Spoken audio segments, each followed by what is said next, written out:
Hello to all my fellow glorious Gaians. Thank you for joining me, Amber, on my channel Guidance Through Gaia, where I do tarot pick-a-card readings. If this is your first time here, welcome, and I hope that you find something that resonates with you today. If you are a returning viewer, thank you for giving me another opportunity to read your energy. If you are interested in a personal reading, you can find my contact information in the description box down below. Just send me an email and I can send you a list of my services and we can go from there. Today's topic that we are going to be covering is some uplifting messages regarding your situation. These cards here, the pile indicators, will indicate the general energy of the situation or the topic. Then we will be using a tarot deck to delve more deeply into the specifics of the situation. We will use a different tarot deck to talk about the uplifting messages regarding this situation. Then we will use an oracle deck to draw guidance on how to approach any internal struggles you may have or concerns. And we'll use another oracle deck to draw a card for how to address any external influences or concerns. Then we'll also just have some fun with some charms and the astro dice, because why not? So let me introduce to you your three options. We have card number 33 with stars, divine guidance. We have card number 21 with recycle, recover. And we have card number 35 with not relationships. So go ahead, take your time, choose your pile or piles, and I'll see you there. Bye. Hello, group number 1. You chose card 33 with stars and divine guidance. So we are going to start off by looking at what the situation is regarding this circumstance. It looks like those of you who chose this card are searching for divine guidance. You're unclear about a situation and you feel that it requires some sort of divine intervention or communication with the divine, a sense of connectedness to the world, your higher self, to the cosmos, to a deity.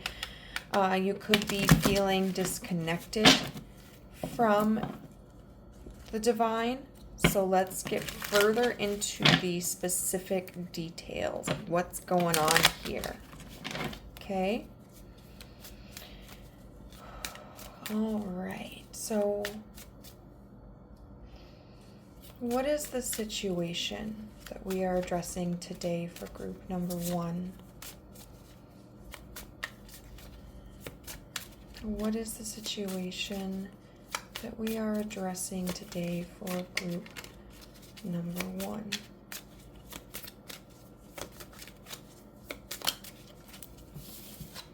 Okay, we have the Fool.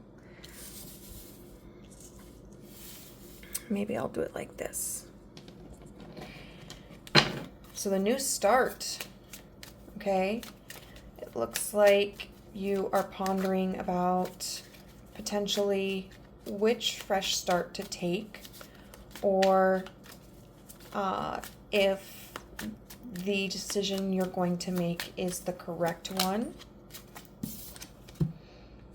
Ooh, we have the Page of Cups in reverse.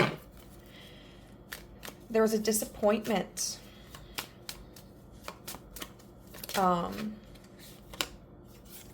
Death. A change that occurred, and you are feeling completely disconnected from your intuition. The Six of Swords in reverse, and the Hierophant. Oh, we've got the Four of Wands for the bottom energy, which, you know what? I wasn't planning on doing this, but I'll stick it here. I think it's really telling that we have the Hierophant and then we have the Four of Wands. Because to me, those are both cards of union, of establishment, of a lot of times we look at the Four of Wands as like a card of celebration or relationships. The Hierophant is about tradition and institutions, but it's something official and it can be looked at as the marriage card. This could be talking about the ending of a relationship, especially like with this Death card here. I don't mean to laugh. I feel like Bailey's staring now. It's not funny. I'm not laughing because it's funny. But a lot of times, especially like for those of us who are female, if we go through like a breakup or rejection, one of our first reactions can be to cut our hair. But in general, sometimes when we have placed such intense hopes on a situation and it doesn't come to fruition, we can feel very disillusioned with ourselves, feel very disconnected from ourselves, and as if we need to have a radical transformation. You know, I think because sometimes when we have specific goals or desires, it's almost as if they are a part of our core. You know, they're a part of our identity. And so when they don't come to pass, we may feel like we need to craft a new identity. And I think you're really struggling on how to figure out how to do that. You know, what version of yourself should you be? How do you change yourself to accept whatever outcome has occurred, to accept the passing of something else? And how do you move forward from something that you held so dearly to you? This could be, you know, trying to choose a completely different path, or it could be pursuing something within the same vein. You know, if, for instance, there was a job that you applied for that you really had your hopes up, you thought you were like dead set for this position, and you find out that you've been rejected, you may feel like a bomb was just dropped on you. And you may be trying to figure out, you know, do I go for an entirely different career path? Am I just not cut out for this field? Or do I try to find a different company that aligns with the same concepts, the same product, the same expertise? Do I need to alter my skills? Do I need to improve my skills? Do I need to market myself differently? You know, if this is a relationship, it could be, do I try to fix this with this person? Do I need to retreat and do some soul searching? Should I just give up on love? Should I change what it is that I'm looking for in a relationship? Do I need to alter my perspective, like my perceptions of myself? Do I need to change myself to gain what I want? Or do I need to shift my criteria for a partner or what a relationship looks like? You know, there's just a lot of confusion here. And one thing about this card is it talks about stargazing, talking to the stars at night, you know, just trying to connect with that really celestial, cosmic sense of wonder and information. Because I don't feel like you feel that you have the answers yourself, or you may feel uncertain about the validity of your own personal answers, like that gut feeling that you have, and you may just be looking for higher reassurance, which is interesting that you've come to this reading. You know, I mean, it's exactly what we're doing here. So we're going to get an uplifting message, okay, about your situation.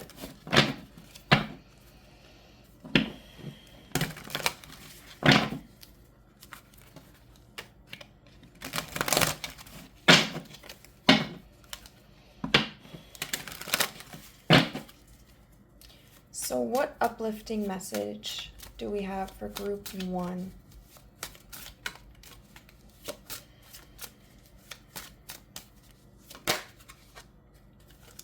The 9 of Scrolls. Okay. Right now, immediately what the message I'm getting is that, and it's interesting here that we have a card that represents newness, freshness, new life, and a card here that in a different depiction is like from its usual representation is depicting like death, you know? But what I'm getting with the 9 of Scrolls, because that's a card of anxiety, what I'm getting here just immediately off the bat is that part of the reason why you're struggling to find the answers is because of your anxiety. It's because of your fear and because of your doubt. I think it could be causing you to doubt your own intuition, and it could be causing a difficulty in receiving the information that you're looking for, like the guidance you're looking for from the divine. And one thing I'll say is, so I remember when I went to a church camp when I was, 17, 18, and the pastor made the comment, it's not that God isn't talking to you, it's that you're not listening. And while I don't subscribe to the idea of God anymore, although some of you viewers may, and so you don't need to tailor that message at all. You can take that exactly as that pastor intended it. I do think the same principle applies. You know, and it can be that you're so caught up in your fears that you're not listening to what the universe or God or your higher self is telling you. It's kind of like the vision that I'm seeing is like being with a friend in a crowded room, and your friend is right next to you and they're talking loudly enough, but your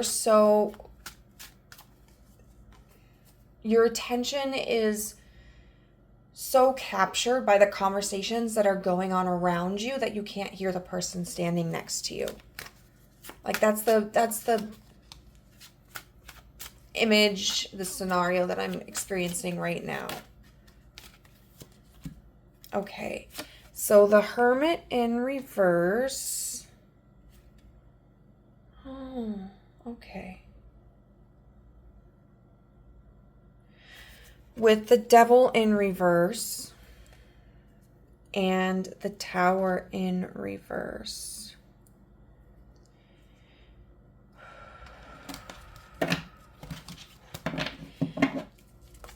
What this is telling me is that you do have enough knowledge to move forward.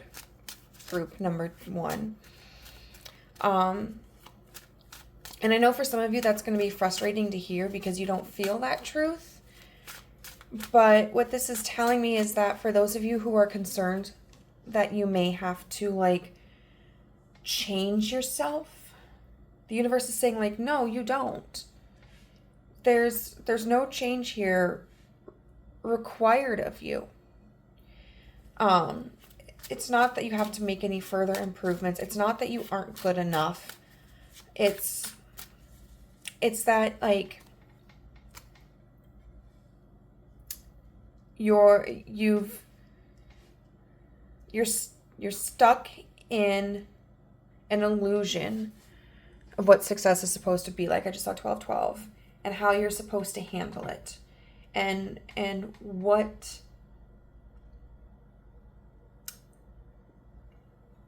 this situation means for you.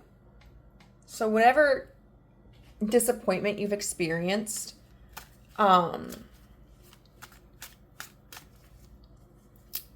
is telling me that the inability to capture the outcome that you want is not an indication of a lack of your worth. You know, it's not anything negative about you. And that you don't have to change what you want. You know, you don't have to change your dreams, and you don't have to look down on yourself and think that you're not worthy of it. You don't have to degrade yourself. And the reality is you have done a lot of work, and that does count for something. It's not for nothing. It's not that you haven't worked hard enough. You have worked hard enough. Now, the journey of healing or progress, it's never over, right? There's always the ability to ascend to a higher level of understanding and mastery, okay? But what this is saying is where you're at right now, like you can let go of the pursuit of betterment. And by that I mean is you don't have to take this as an opportunity to remove yourself from life or from people or from situations so that you can go back to working on yourself, like editing yourself again, you know? You've gotten to a point where you can allow yourself to move forward in this situation, and the opportunities to grow and adjust and to heal will just naturally present themselves to you. And that that's the work, that's all the work you need to do. Just take the healing and take the growth as it comes. You do not have to retreat.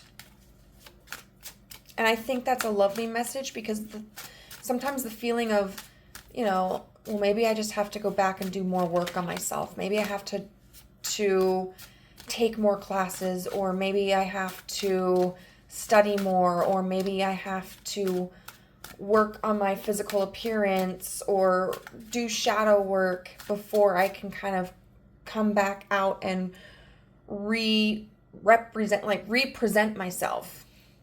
You know, re-debut myself. That can be really lonely. And I think the universe is saying, you don't need to do that. You don't need to hide away and try to perfect yourself again before you you come back out into the world and try a second time or a third time or a fourth time. Like, the way that you are now, it's fine. You know, it's more than enough. It is spectacular. And that the journey for growth and healing, as we've already explained, for improving our skills, you're at a point now where the opportunities are just going to come to you. Okay, the 10 of Spirals in reverse with the 9 of Spirals in reverse and the 4 of Mirrors in reverse. Oh, interesting. So we've got the Hero in reverse. And the Hero here is the Fool here. And it's, okay, we're going to get to that in a second. But the 10 of Spirals in reverse tells me that the universe is letting you know that the burden is going to come to an end. The stress will come to an end. The 9 of Spirals in reverse with the 4 of Mirrors in reverse, clarifying this, means to me that it's not something that you have to work on releasing that stress, you know? It's not like you have to, I mean, if there are things that you can do that will help you, yes. You know, anything that you want to do that will benefit you in the long run, I highly encourage. But it's not like, okay, so, I just need to learn a new meditation technique and focus on releasing my thoughts. Or, you know, it's It's not, well, I should go into therapy to figure this out, or, you know, maybe I should try something easier so that I'm not like overextending myself. The universe is not, it's telling you that there's nothing specific or special that you have to do to get the stress to fall away. And in fact, part of what's going to help you release this stress is if you're still, you know. The Nine of Spirals in reverse can talk about pausing on a journey, maybe changing direction, although I don't think changing direction is necessarily accurate for this. But it's about putting down the stress of having to finish a course or finish a route or go in pursuit of something. And the Four of Mirrors in reverse tells me this is about releasing emotions as well. So, all in all, the stress will begin to fall away when you stop trying to avoid expressing and experiencing your emotions. Because you might be somebody who feels ashamed to feel hurt. Or you might be looking at some of your behaviors and going, oh my God, I'm totally crashing out. Like, what you're going through is natural. It's a natural part of insecurity. It's a natural part of starting something new. It's a natural part of grief, and it's okay to experience that. Don't shut it away. By shutting it away or by trying to pretend that those feelings don't exist or that you're higher than them, or for even shaming yourself for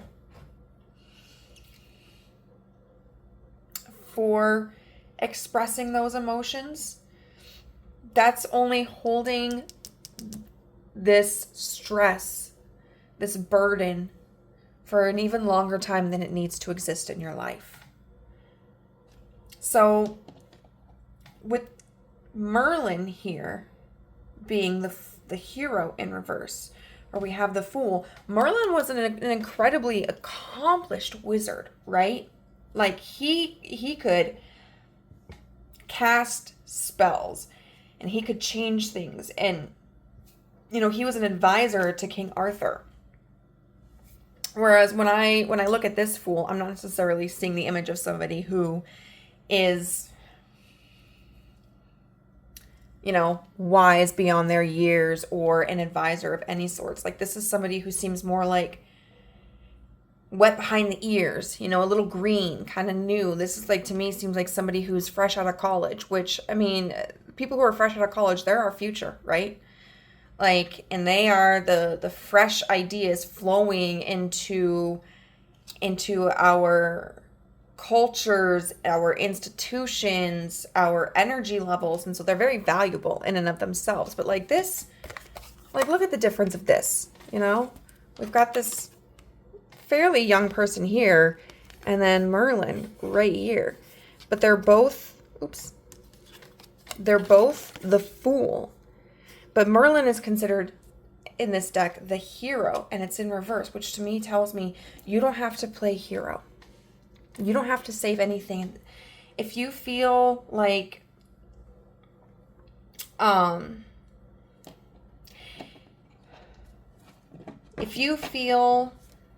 there's if there's a relationship struggle, you don't have to be the one to fix the relationship. You just have to be present.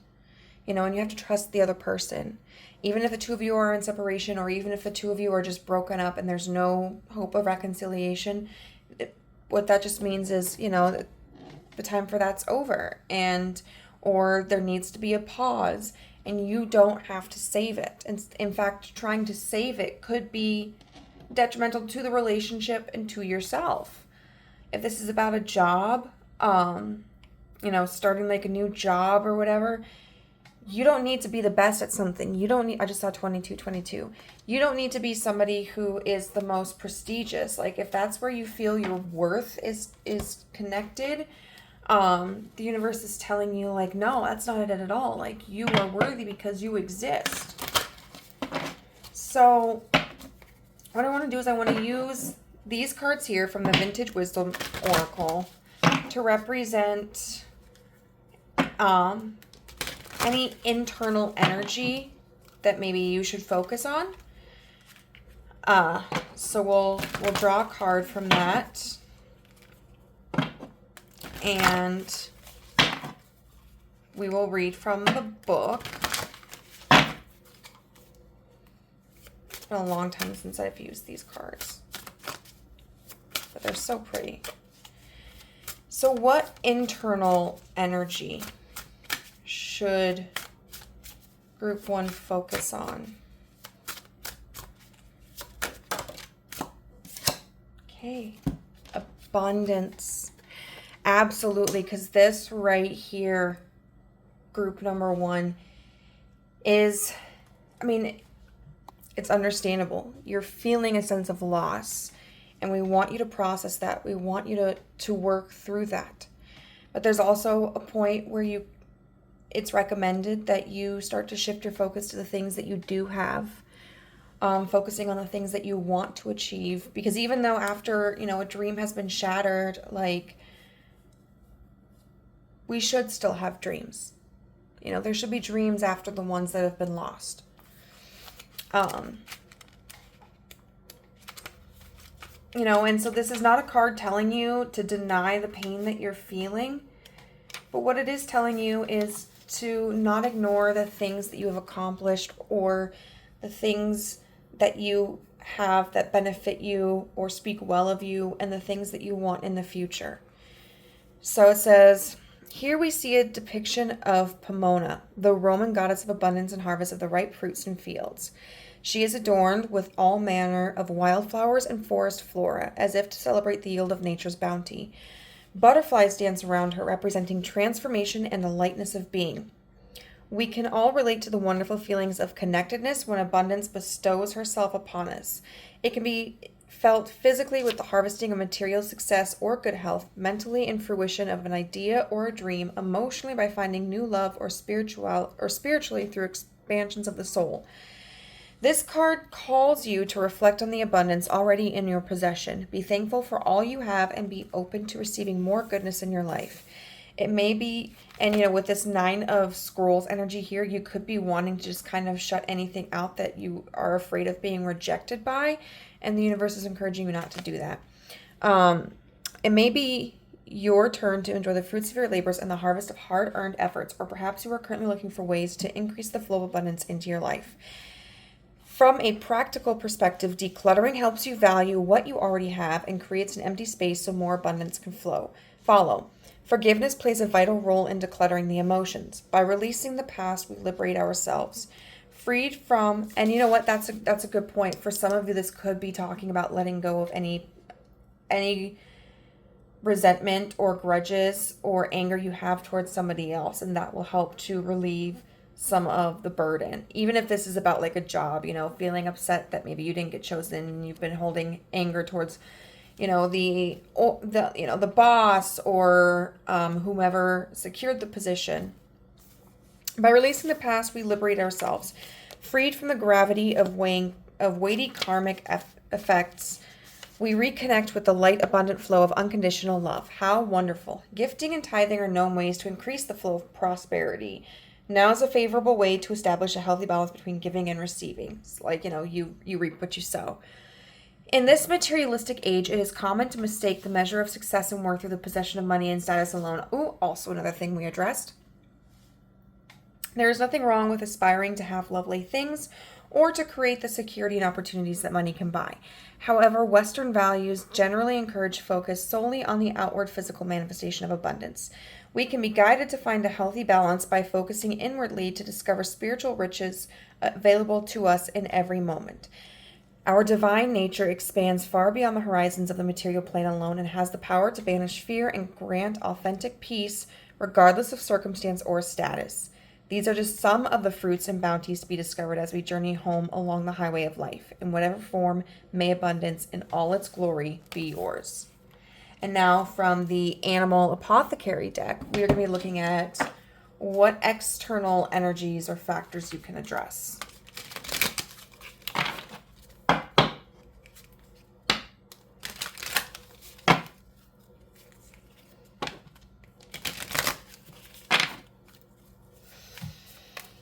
So what external factors or energies can group number 1 address?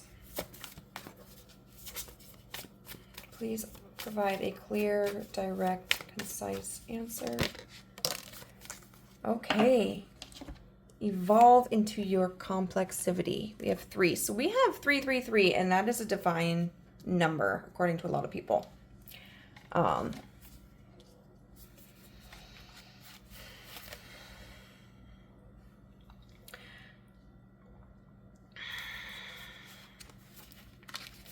So for some of you, the situation may not be as cut and dry as, you know, win or lose. You could be kind of in a gray area, and I think the universe is, well, I know the universe is encouraging you to embrace that and potentially interact with the situation in a way that allows for the relationship to be more complex than what you had originally anticipated.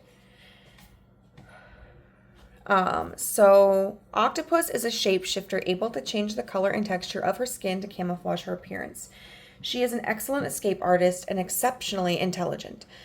Octopus evolved into her greatness, her profound complexity through all the difficulties she endured. Her need to survive and endure every situation that caused her fear and suffering is literally what evolved her into the magnificent creature she currently is.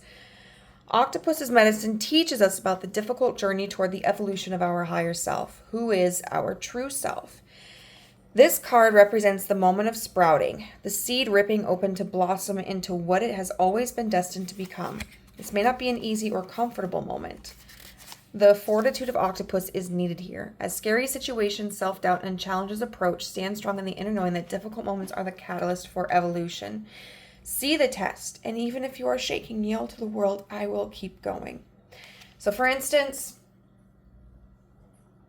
if this is about a relationship and maybe the two of you are on a break, you know, if you still want to be with this person, then it may be worth allowing space for that limbo of the relationship, you know, not being in a place of being together, but not being in a place of necessarily being broken up. If this is about a job, it could be, even if you didn't get a promotion, like staying with the company, or at the very least, like keeping your dream alive for whatever it is that you want. And you know, I'm thinking of a lot of Aquarius energy right now because I always consider Aquarians to be individuals who can think outside of the box and see outside of the parameters that other people often impose upon us. And so this could be calling for you to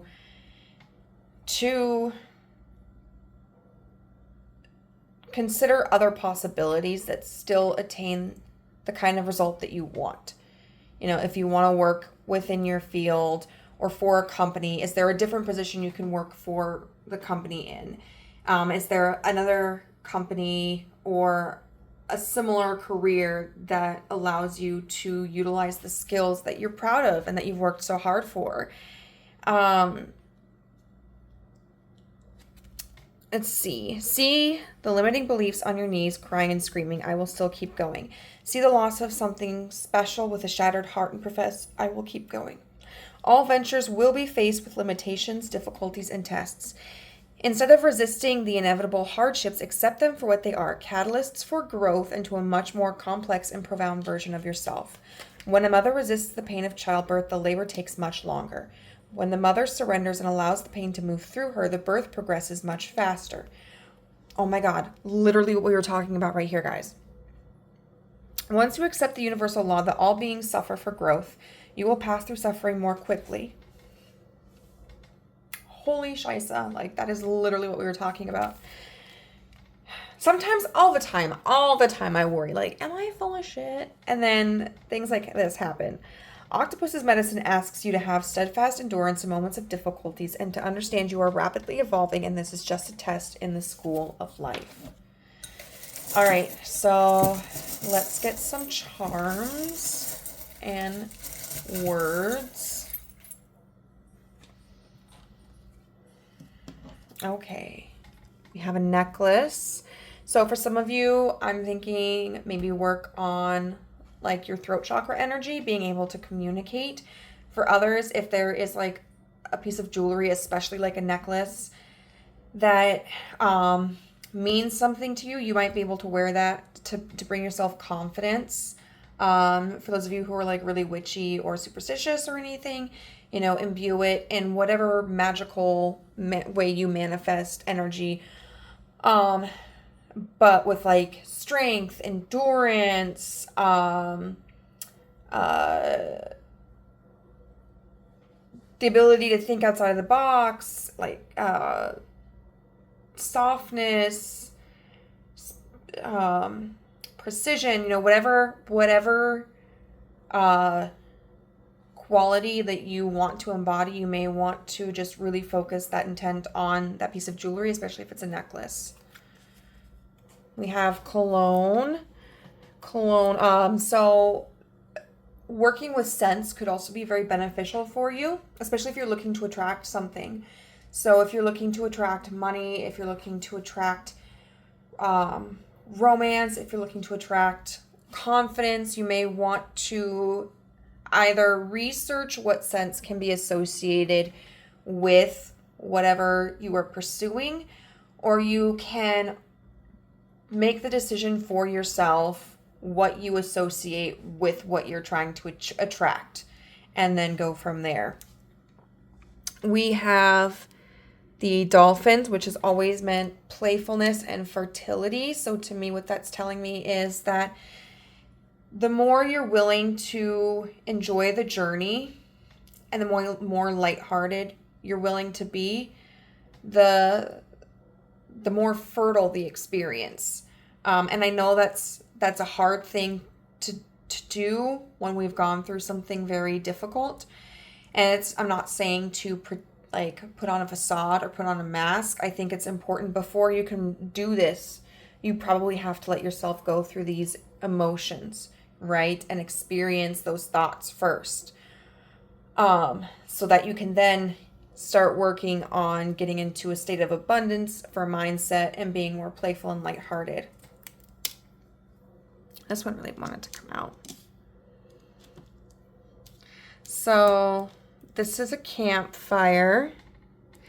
So once again, that's kind of a nighttime theme to me. So spending time outside during the evening might help you feel calmer or might connect you to your divine guidance more. I'm also seeing like friends around a campfire. So you might have some people that you consider confidants that you can trust with your inner thoughts and your experiences and bounce ideas off of. This also makes me think of just having like a light in the darkness, you know, feeling a sense of warmth even when the scenery around you is hidden behind shadow. We have the lollipop here, which to me means, once again, having kind of like a childlike sense of wonder and a playfulness. Also reminding you to be sweet, not bitter. More for yourself than anything else, you know, because by being bitter, you could potentially be preventing yourself from experiencing a more fulfilling life and attracting what it is that you want. I also think this can indicate that sweet things and fun times are coming to you. You know, I can see this as a symbol of like kinship. The devil. So we have the devil here in reverse. You may want to reflect on your ego. I will say this. I don't think the devil is always a bad card. It has its purposeful moments, right? That energy of like attachment and pride. But you may want to reflect on what it is that you're feeling prideful about and what you're feeling attached to. And once again, this is in a situation where you need to like pull back to reflect and do shadow work. You're already in an opportunity to learn more about where your ego and sense of attachment is coming from, you know? So use that opportunity. We have beetle, which whenever I see beetles, I think of hard workers. I think of endurance, you know, because they can fall from tall heights and they're fine because of, I think, their carapace, is that what it's called? You know, they've got that harder outer shell to their body. I think of beetles also as being signs of prosperity. And then we have lemon. So we have a little bit of sweet and sour here.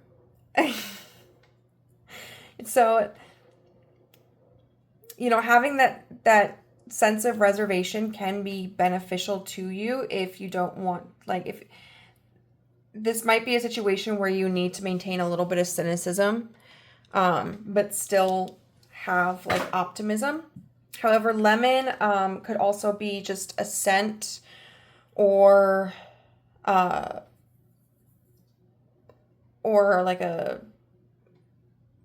food liquid that you work with, because it is seen as very clarifying, healing, lots of vitamin C. I think it also has antioxidants. We use it to clean our houses sometimes. It's good for giving you a revitalized sense of energy.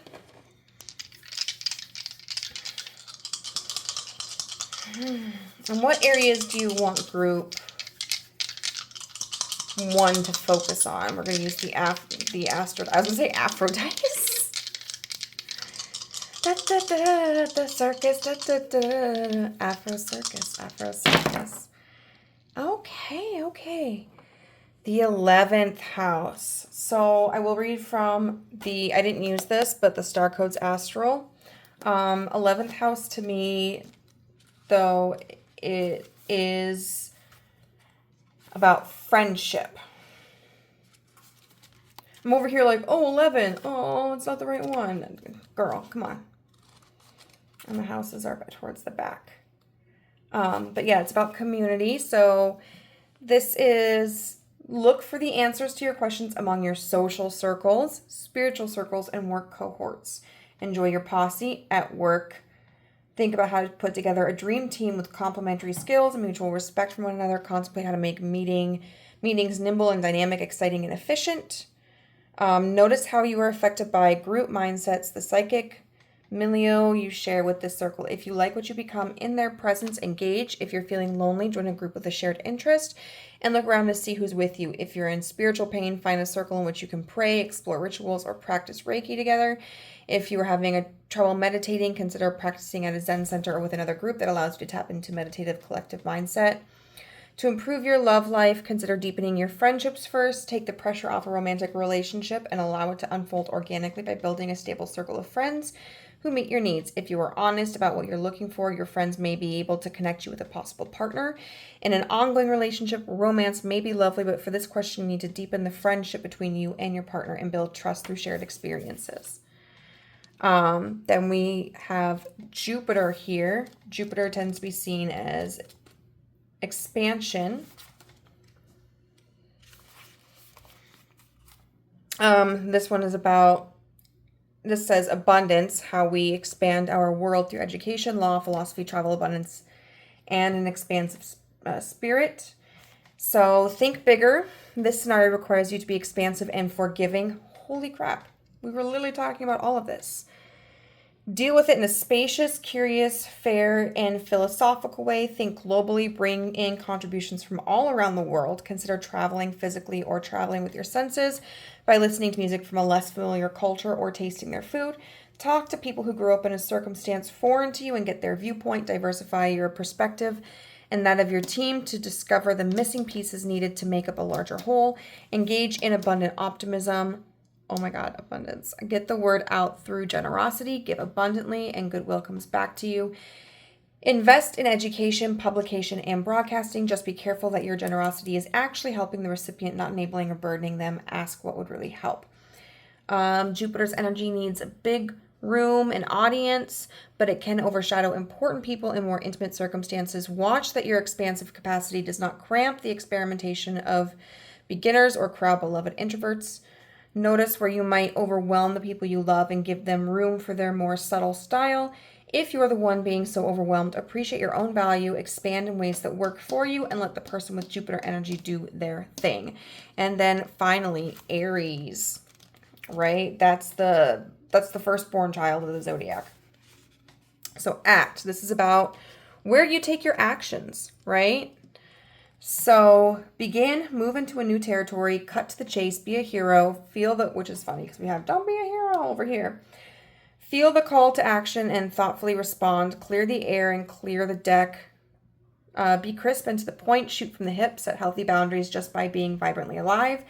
Express affection enthusiastically, spontaneously, and passionately. Work in short, intense bursts rather than long periods of deep concentration. Aries activates our inner adolescent. Direct orders can set off knee-jerk rebellion instead of telling others what to do or how they feel. Express your own experiences and opinions and speak the I terms. Set a challenge and I was just talking about I versus you statements in my previous video. Set a challenge and let others find their own answers. Make sure all sides feel heard. If a person feels torn between meeting their own needs and meeting others, they'll take care of their own needs first. So don't set this up as an either or situation. Aries energy boils over quickly. If a situation threatens to erupt in conflict, get out, take a break, and come back later.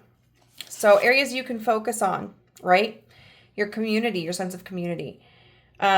Where your abundance is or your sense of expansion and what actions you're taking, how you take action. All right, group number 1, I hope that you resonated with this reading. If you did, please let me know how in the comment section down below. I always love hearing commentary from you guys. If you liked this video, please give it a thumbs up. And if you would like to be a part of the family but have not done so already, you can always join by clicking the subscribe button and the notification bell so you know whenever I upload a new video. If you're interested in a private reading with yours truly, you can find my contact information in the description box down below. Send me an email and I will send you a list of my services. All right, have a wonderful night, guys. Bye. Hello, group number 2. If you chose card 21 with Recycle, Recover, this is going to be your reading on what uplifting message you need to hear about your situation. So this card specifically talks about going through a difficult time and being able to bounce back from that. You know, how the process of recycling plastics, metals, cardboard, paper, is all about taking something old and turning it into something new, and that you are going to recover from a loss. We're going to first get more in depth into this scenario to see what specifically we could be talking about.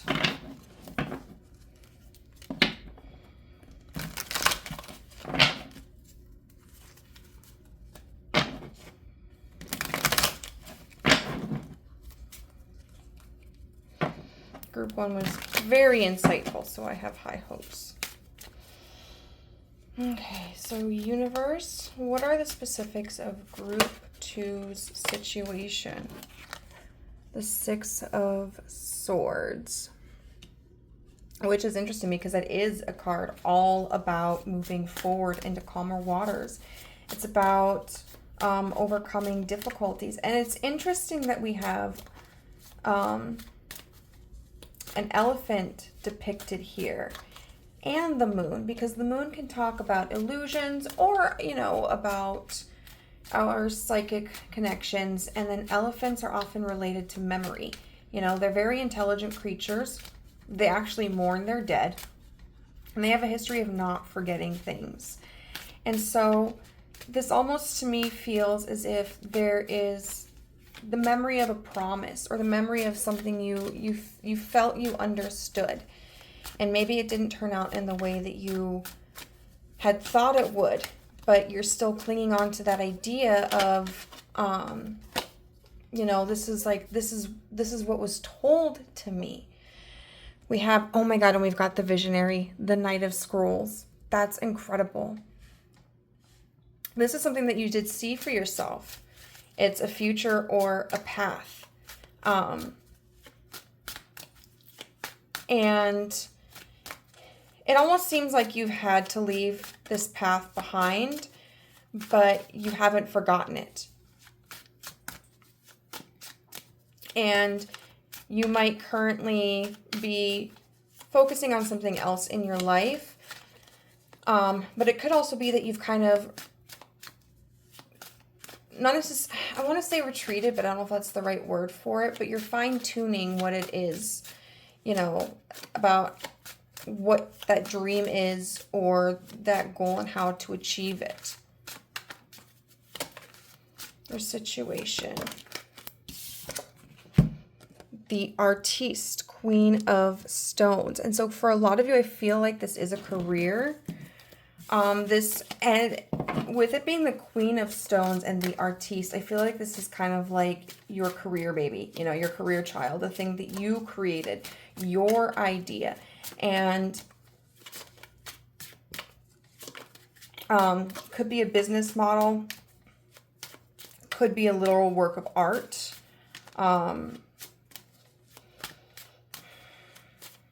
Could be a brand, but it's something that you have nurtured, you have put your energy into, you have put your heart into, and you're experiencing some struggles with it. It's not achieving success or recognition in the way that you had hoped, or it's not developing in the way that you had envisioned, but it's almost like you can't let go of this vision. You know, it's kind of stuck on you. And the Four of Spirals, and you're still working towards it. Okay, even if you have kind of moved on, and when I say moved on, what I mean is like you're not putting your energy necessarily physically into it. You're still formulating ideas about how you can make it work. And then we've got the Five of Scrolls in reverse, but you may have had to take a break because the situation was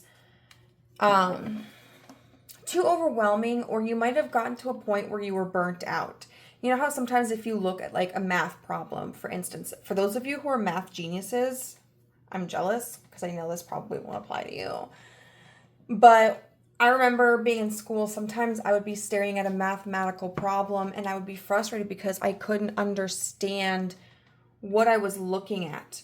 You know, I couldn't understand like why I wasn't getting the correct answer, and I would put so much attention and so much focus on it that it would become overwhelming, and I'd be stuck in like this tunnel vision of, well, this is all that I've tried. These are all of the steps that I've tried and none of them are working. I can't figure out where I'm going wrong.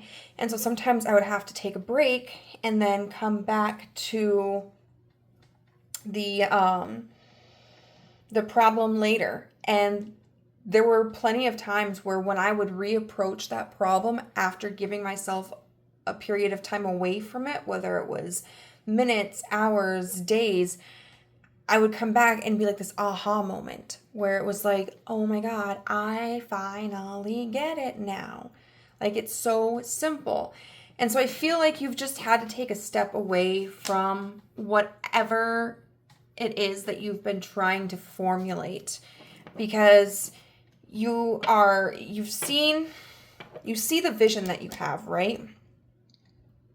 And you started all the practical steps. And for some reason, there has been, it's like one of the cogs got dislodged or plugged. And so the wheels just aren't turning, right? There's just kind of like, I feel like you're at a point where there's been this missing piece.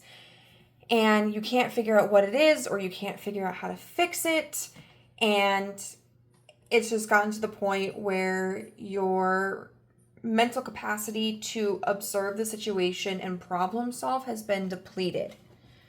And that's frustrating. I get that, you know, especially if this is something that, and I would say for a lot of you, this is something that you have put a lot of time and energy into. You know, you could be feeling very physically drained as well as mentally drained. And when we start off with a project that we're so excited about and we have such a clear plan, it can be very disheartening when we hit snags and roadblocks,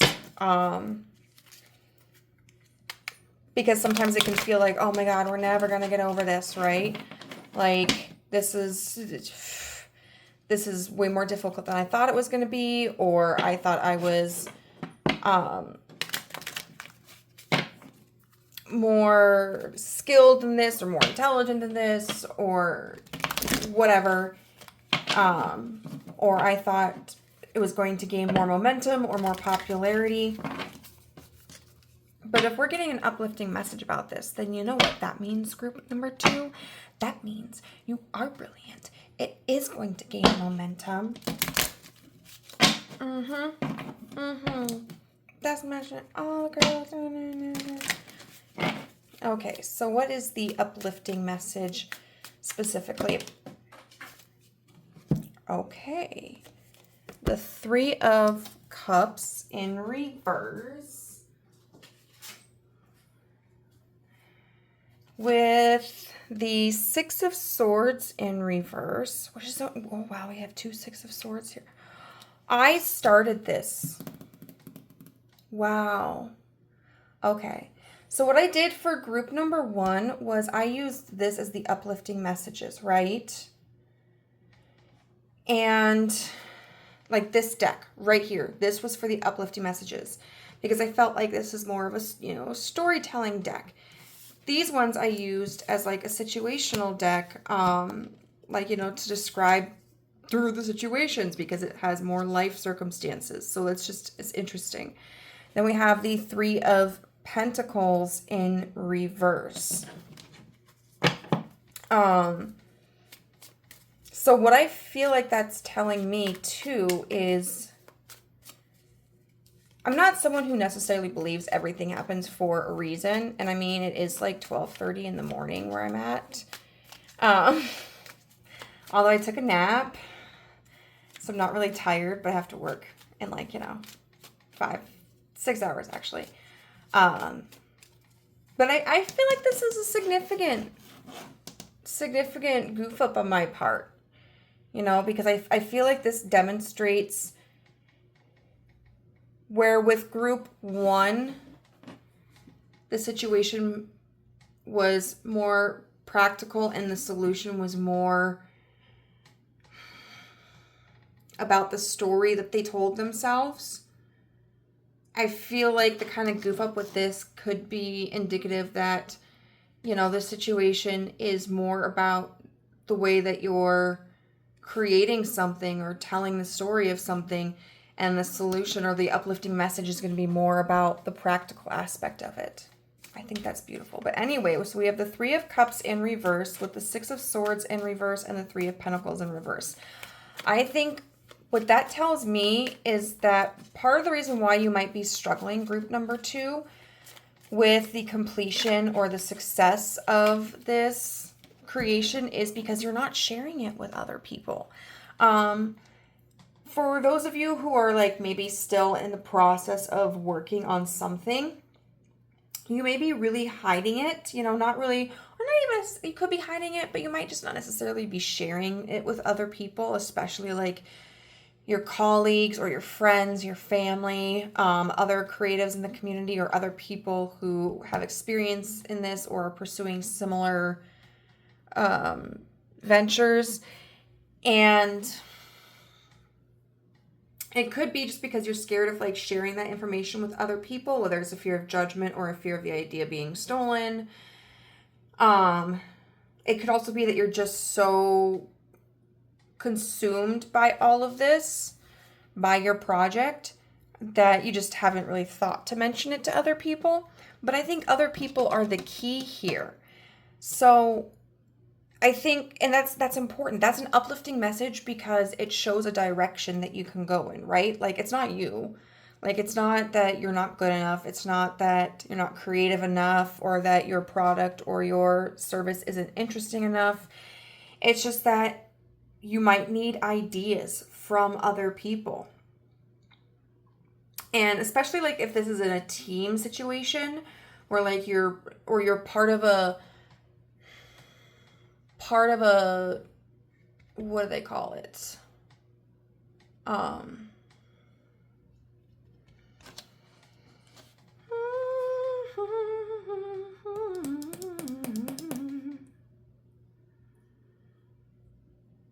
Let's see. I can't remember what it is. I don't want to say district. I don't want to say faction, but it's kind of within those similar lines.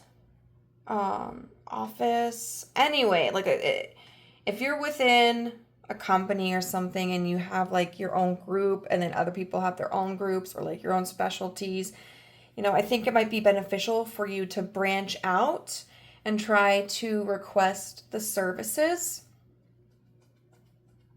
of others. It could be that you are feeling, I'm getting a lot of different messages. Okay.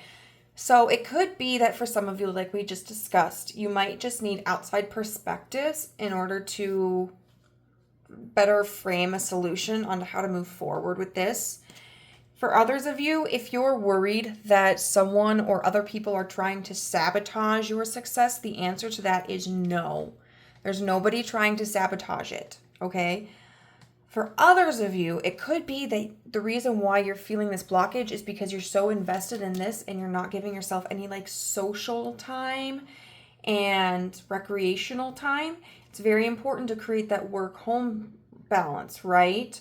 Where we have times where we work, we have times where we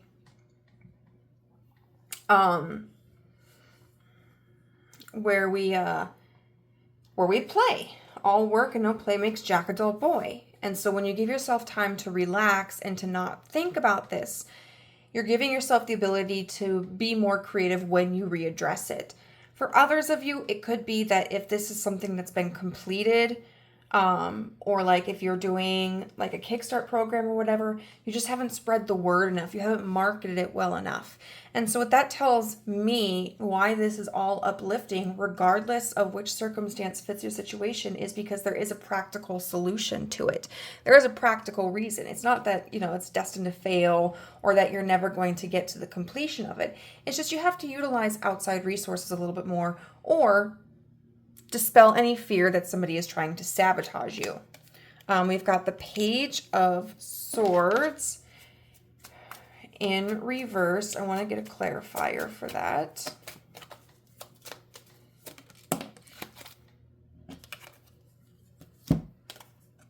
And the Seven of Swords. So the Seven of Swords, once again, about deceit. But the Page of Swords in reverse is about blocked communication. All right. So, I feel like that's just a stronger reiteration here. That part of the reason why some of you may be struggling with success or completion of this is because you haven't talked with other people. Part of it is because other people don't know about it. They're not aware of it. It's just that it's super fresh. I think also what this is saying is that a lack of clarity for you is causing confusion and playing tricks on your mind,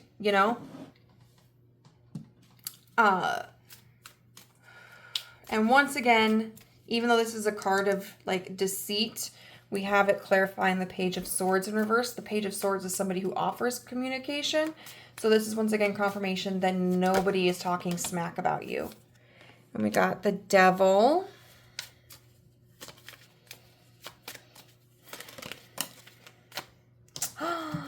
With the Sun. And the Queen of Swords in reverse. So it's interesting to get the Devil card and a message of being uplifting, right? And then we've got the Eight of Swords in reverse. Oops. Lots of swords energy here, so a lot about being just in your head, and about having blocked clarity.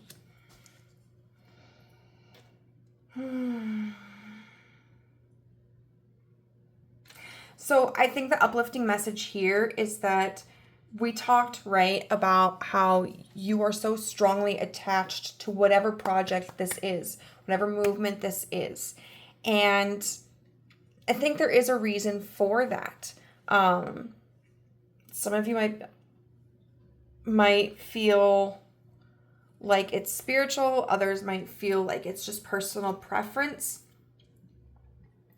But whatever it is, that attachment is not a negative thing. You may be feeling frustrated with it. You may be feeling like, oh my God, why am I so obsessed with this? Maybe I should just forget it.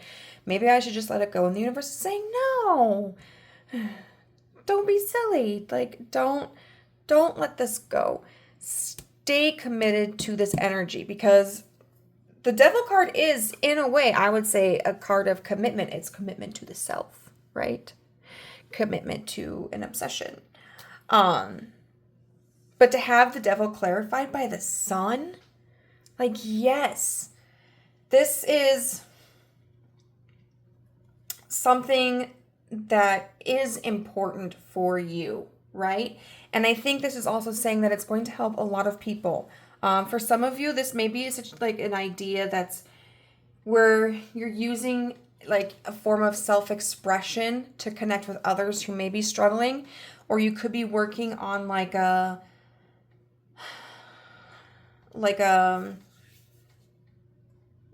model for therapy or self-help. And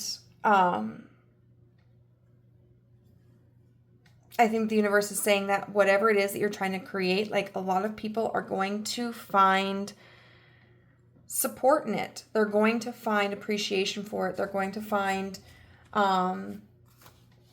success in it, and that it's, what you have to say, what you have to share, whether it's a painting or whether it's an entirely new model of therapy, it's going to convey something that a lot of people, I just saw 2002, a lot of people are going to resonate with. And I think it's with people who didn't feel necessarily understood or connected, or maybe who had never even considered what value something like what you're going to produce could hold. And the Eight of Swords in reverse tells me that at some point you're going to have a breakthrough, okay? You're going to, and look, we've got swords energy here, but you're going to have a breakthrough. There's going to be a point in time where you leave that foggy cloud of confusion behind. You break out of that block. And I think after that, it's only a matter of time until you either finish the project or the product that you're trying to complete, or that you find like that success from outsiders. So we're going to be using the Vintage Wisdom Oracle to get insight onto into which internal energy you should focus on. And then we'll read from the book.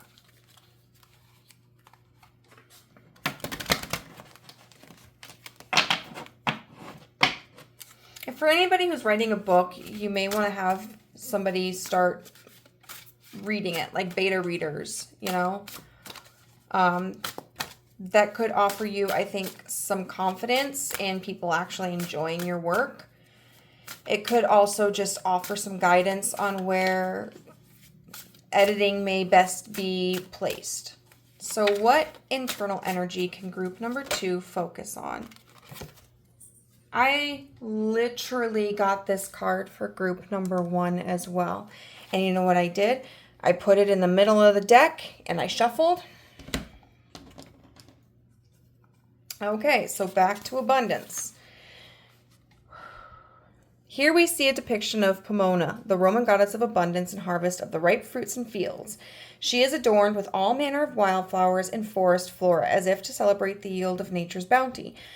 Butterflies dance around her, representing the transformation and the lightness of being. We can all relate to the wonderful feelings of connectedness when abundance bestows herself upon us. It can be felt physically with the harvesting of material success or good health, mentally in fruition of an idea or a dream, emotionally by finding new love, or spiritually through expansion of the soul. This card calls you to reflect on the abundance already in your possession. Be thankful for all you have and be open to receiving more goodness in your life. It may be your turn to enjoy the fruits of your labors and the harvest of hard-earned efforts. Or perhaps you are currently looking for ways to increase the flow of abundance into your life. From a practical perspective, decluttering helps you value what you already have and creates an empty space so more abundance can flow. Forgiveness plays a vital role in decluttering the emotions. By releasing the past, we liberate ourselves, freed from the gravity of weighty karmic effects. We reconnect with the light, abundant flow of unconditional love. How wonderful. Gifting and tithing are known ways to increase the flow of prosperity. Now is a favorable time to establish a healthy balance between giving and receiving. And this could indicate like giving in terms of what this project is, allowing other people to offer their input or marketing to people in a more intimate and creative way other than just like posting on Instagram, like, hey, I have a new book coming out, or hey, come visit my new clinic. This can also just talk about giving in the respect of like giving your time and energy to things that make you feel good so that you can get back into focusing on this project with more clarity. In this materialistic age, it is common to mistake the measure of success and worth through the possession of money and status alone. There is nothing wrong with aspiring to have lovely things or to create the security and opportunities that money can buy. However, Western values generally encourage focus solely on the outward physical manifestation of abundance. We can be guided to find a healthy balance by focusing inwardly to discover spiritual riches available to us in every moment. So you might reflect on how far you've come already in the success of this project, this idea, this creation, all right? You know what? It's okay to worship yourself sometimes, your skills, to gas yourself up, to hype yourself up, and I think you may need to do that. Even if it's not necessarily about this, but in other areas of your life, just partaking in ways that make you feel good about yourself and your accomplishments can help further the drive to accomplish other things. Our divine nature expands far beyond the horizons of the material plane alone and has the power to banish fear and grant authentic peace. Regardless of circumstance or status, these are just some of the fruits and bounties to be discovered as we journey home along the highway of life. In whatever form, may abundance in all its glory be yours. Also, just taking the time to imagine like yourself succeeding in this. Encouraging yourself to believe that there will come a time when your pursuit of this comes to an end because you finished what... Ooh, and I just noticed there's a moon here and a moon here. They're both crescents. But, what it'll be like. What's that feeling going to be like when you actually finish that book, or you open up the doors to that clinic, or you submit your thesis, or, you have that painting in a gallery, or you get your first customer. You can live off of whatever venture this is, as opposed to having to have like a regular 9-to-5. So now we're going to look through the animal apothecary, what guidance we have for any external energies. Like, what external energy can we focus on? Action leads to success, card number 1. Which you're like, you're already taking action, right? Like, we know this. But let's see what it has to say. The 6 dragons. So we have the 6 of swords and the 6 of dragons. The 6 dragons reference the I Ching's first hexagram, the creative. In Chinese tradition, dragon creates great fortune for those who encounter him. Dragon is of service to those in need. His acts are benevolent and not self-serving. Dragon assists humans on their journey toward ascension.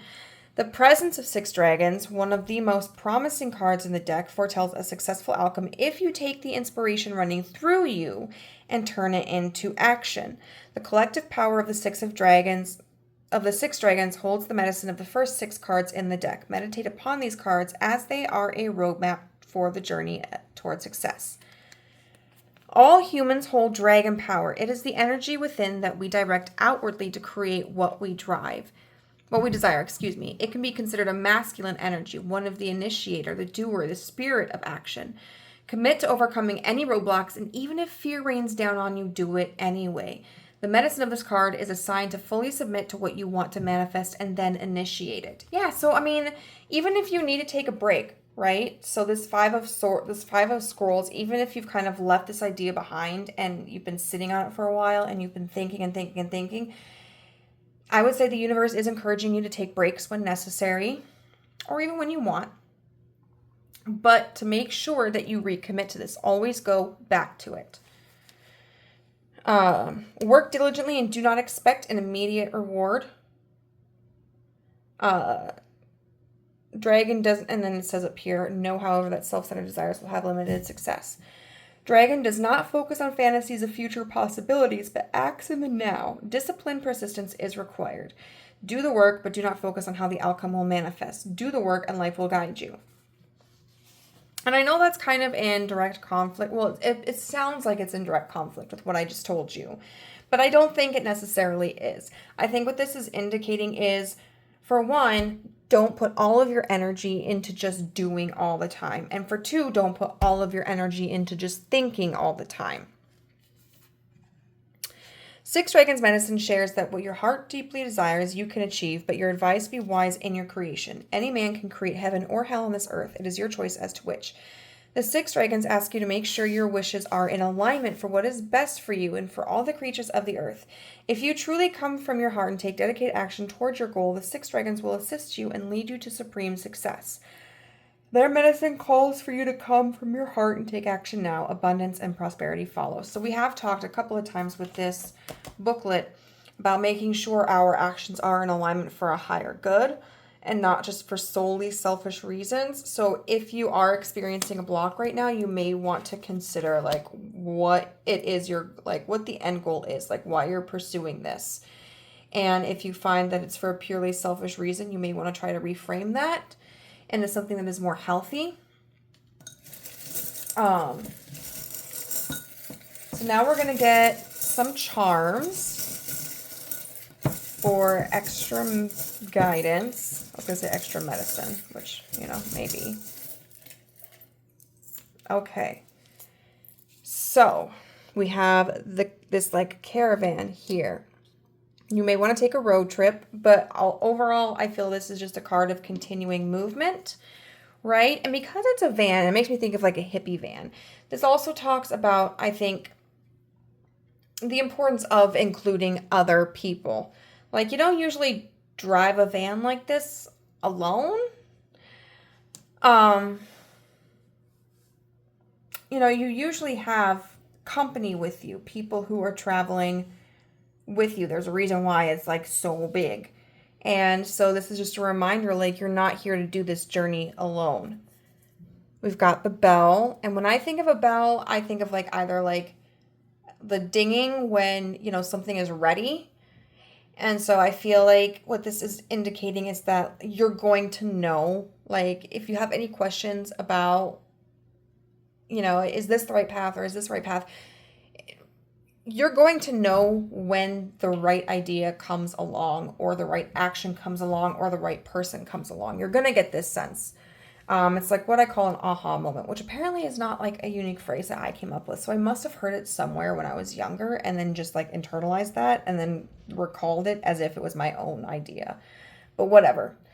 I think the bell can also mean like ringing, like when we're like room service, asking for what we want. So making sure that we are letting the universe know or just kind of reiterating to ourselves sometimes what it is that we want. Also clarifying, like, trying to make sure that your intentions to the community that you're trying to display this to, whether it's an artistic piece or a service, making sure that you try to be as clear as in your intentions or the purpose of the piece as possible. Job. So I feel like this is talking about how it can be feeling like a job right now, even if it's not. And that can indicate that maybe you're overstressed. This could also potentially lead to a new job for you. What do we got here? We've got the dinosaur. So when I see the dinosaur, I think of a couple of things. I think of potentially going back into a sense of childhood and looking at things as like toys, you know? So having that sense of experimental creative wonder about like, ooh, what does this do? Instead of allowing ourselves to become desensitized to the beauty of the resources that we're using, whether it's your paints or the computer program or marketing or, you know, whatever else. You know, just finding new ways to be excited about the thing that you're doing. This can also talk about something that's old and outdated, or just feeling old and outdated, feeling kind of tired, feeling like you're about to go extinct. So just another indication that we need to take care of ourselves, right? Give ourselves some rest. And then we have 1212. You could be seeing like repeating numbers like this. Ooh. We have the stethoscope. So when I get this in a situation such as you're reading, what I'm thinking of is like, maybe you do need to check on your health, your physical health, your mental health. Also just an indicator of making sure to maintain your health, drink enough water, go out and exercise, get some fresh air, enjoy life. I think this, I'm also hearing like diagnostics, like diagnose something. So maybe try to diagnose the problem. Like if you're feeling frustrated because you're not gaining customers the way that you thought you would, maybe you need to reflect on the way that you're marketing. You know, do you have a slogan? Are you using imagery? Is it too complicated or too simple? Are you kind of making it an average advertisement, or are you trying to personalize it? We have the shell with the like the pearl in it. So through the pressure is going to come a gem. We have the hand, which in this instance I can take as many things. You know, I think of like interacting with people, you know, holding hands, like shaking hands. I see this as also the universe is handing you something, or encouraging you to hand someone else. This can also just talk about prosperity. We have the bat, so I feel like this is a symbol of kind of like trying to navigate through the night blind, you know, kind of like night blindness. We may need to use other senses in order to navigate the best scenario.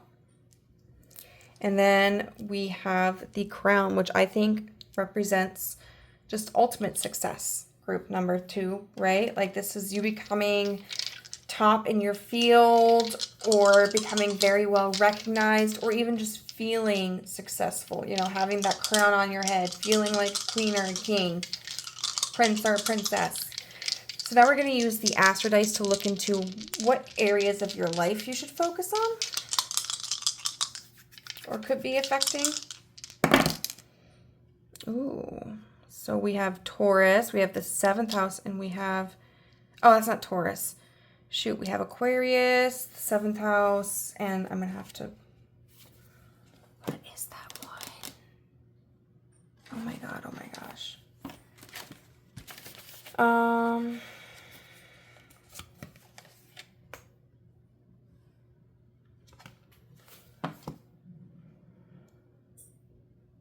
It's not,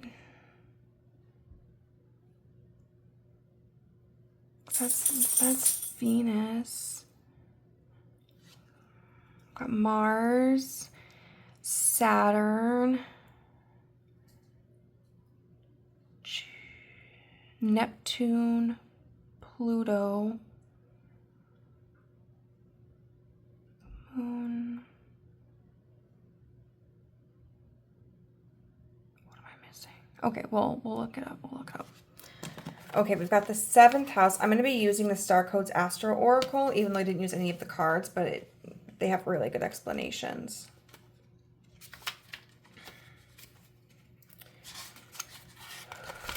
Okay, so relationship. So this says, if your chart were a village map, the 7th house is anywhere 2 equals relate with intensity and intimacy. Somewhere you would have dinner on the balcony and watch the sunset. It is concerned with how other equals come into your life and how you interact with them. It includes marriage and open warfare, business partners, legal issues, key consultants, and advisors. Nurture your relationships rather than test them. Consider each partnership to be a tree you plant. That seed may have been planted in the 5th house with an idea or a twinkle in the eye. Now you have a sapling with potential. Don't construct a treehouse on that sapling. It can't yet bear the weight. Instead of crushing it with expectations, nurture and protect it. So with anybody else in your life, whether that's like customers,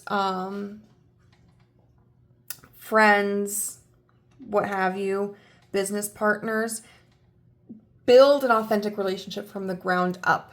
Don't just say, hi, my name's group number 2, and then throw the whole lot at them. And I think the same can be said for this situation as a whole as well.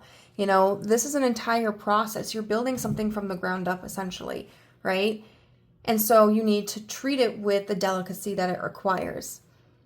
Nurture your relationships rather than, I already did that. In any relationship, there are 3 involved: you, your partner, and that tree, the relationship itself. All have needs that must be honored equally. Make compromise for the sake of the relationship, not necessarily for the other person. Nurture that sapling, keep it safe from predators, and nourish its roots until it becomes a tree strong enough to lean on. Clarify your expectations with curiosity and flexibility. If you are offered a business partnership, read the fine print, unpack your baggage, the cultural assumptions and family patterns that inform your concept of partnership, move past who is right and who is wrong, and develop a fresh understanding. Partnership for work or love may look easier if you come from the same background, but the more diversity you bring to the table, the more resilient the relationship can be. Agree to contribute equally and celebrate your differences.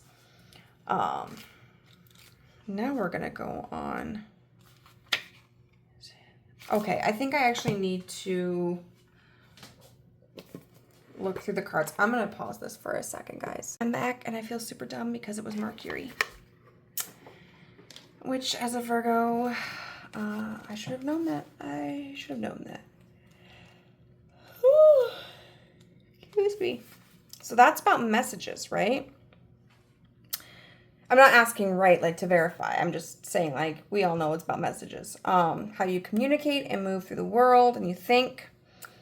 So communicate. The mood is quick, fast, and cerebral. Look at your situation from many different sides. Be light on your feet and make sure you have all the information you need. If not, be ready to research, investigate, translate, mediate, check your facts, and learn. Follow up on all lines of communication to make sure others understand what you said and you understand what they intended. Publish, broadcast, network, and engage in social media. Like, we literally were talking about clarifying our intentions, building communities, making sure we get the word out, or consulting with people, and networking and marketing. Make the call, submit the resume, send the manuscript. Check all Mercury-ruled equipment, such as vehicles and communication electronics, proofread vehicles, and back up your files. Mythological Mercury could be a trickster when he worked for himself, but he also played the role of psychopomp, diving into the underworld to escort trapped spirits out of it. If you need to go down into your own personal underworld, it may be time to walk with a therapist, shamanic healer, or other integrous guide into that deep realm. Okay, and finally we have Aquarius.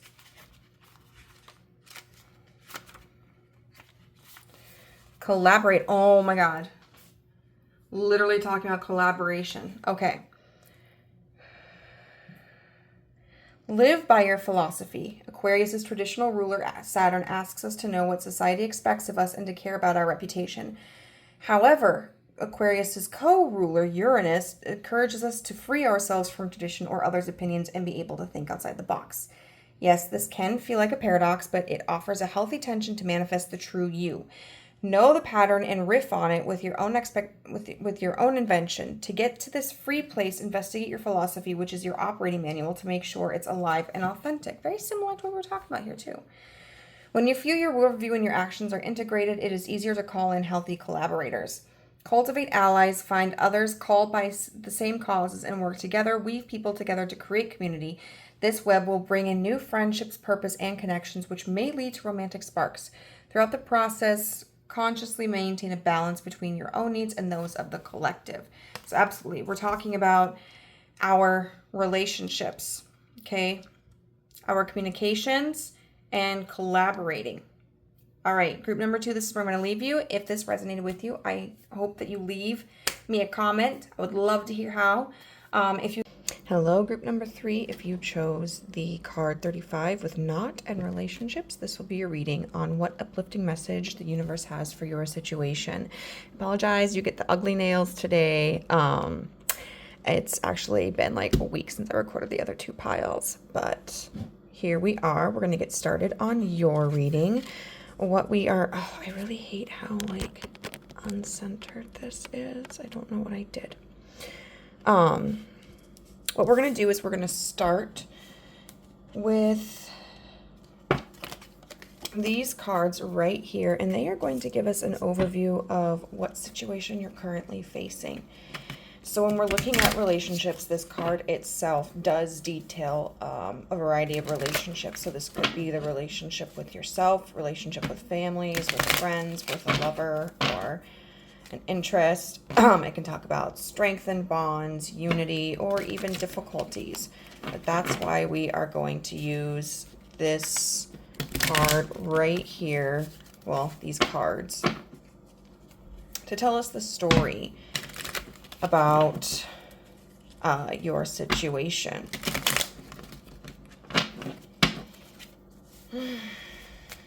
Okay, so universe, what situation are we going through right here? The Queen of Wands. What's interesting about this Queen of Wands is that she's very active. Now, a lot of times when we think of the Queen of Wands, we think of, yes, wands being about passion, creativity, but we also think of her as a very magnetic queen, somebody who attracts because of her intentions and her confidence.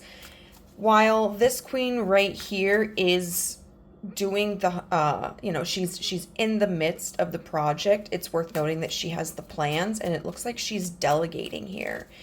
So it seems as if there was or is a situation where there were plans at the forefront. You know, you may have had a vision for how something was going to look, and you felt very confident about it. The King of Cups in reverse here.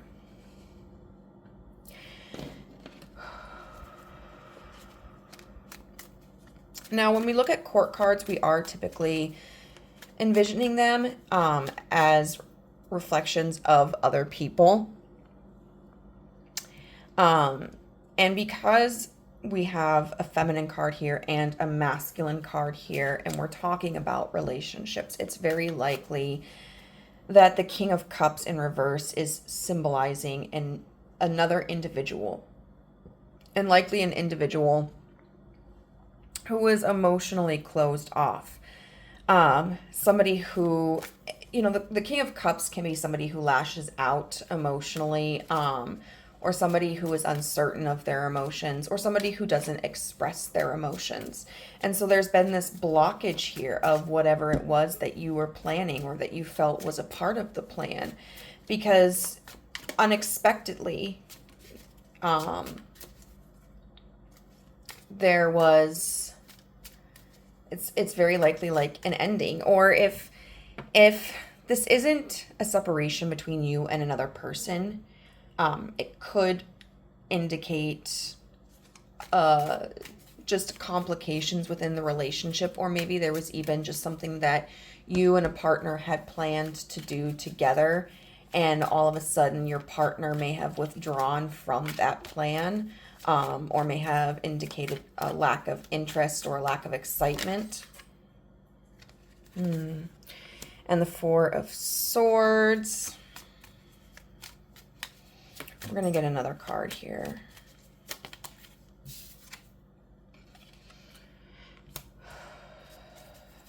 The King of Pentacles in reverse. So there's a very masculine energy here that is withdrawn. It's worth noting that the Queen of Wands, out of the 3 monarchs here, the only female is the one who is in the upright. The 2 masculine ones are in the like negative state or the lack state. When we look at kings, we look at them as being more of the doers, more of the action oriented. Both the king and queen are stable, but they play different roles. And this does to me look like a breakup situation. The 4 of Swords indicates movement. And especially since, you know, even though, well, excuse me, I mean the 4 of Swords in reverse. It usually means rest after movement. But it's interesting here. It looks like this person is on some sort of public transportation and they've kind of fallen asleep. But in the reverse, I'm hearing like they got off at the next stop. And I feel like that means they left prematurely, or that there was a shift in the situation that occurred. And so one time, my best friend and I were in San Diego, and we were very confused about the public transportation and like where we were supposed to get off in order to get to the stop for the San Diego Zoo. And there was this guy behind us who was like, "This isn't your stop. Your stop is in 3 stops. This isn't your stop. Your stop is in 2 stops. This is your stop."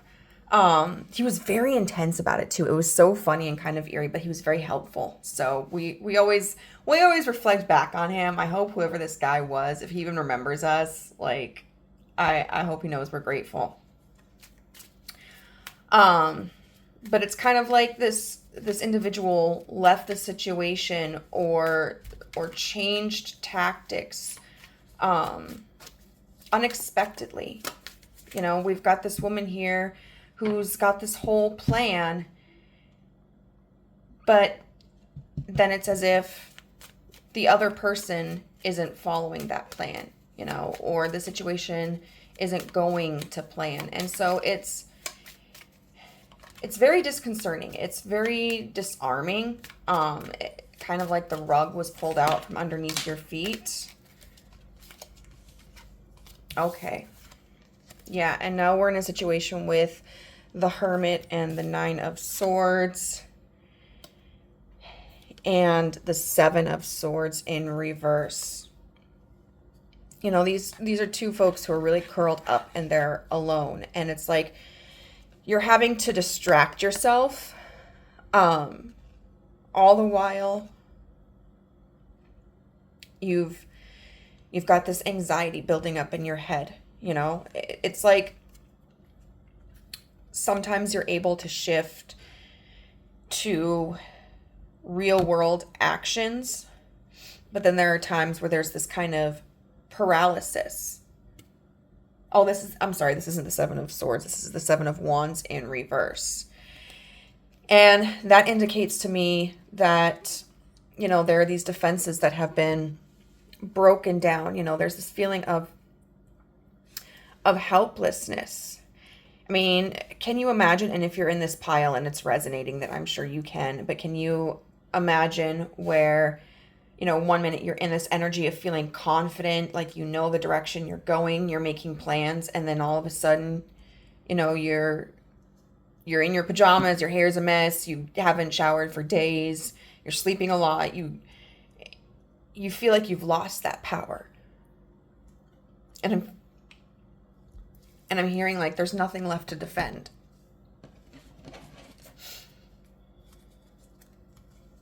And we've got the 2 of Cups and the 9 of Wands in reverse.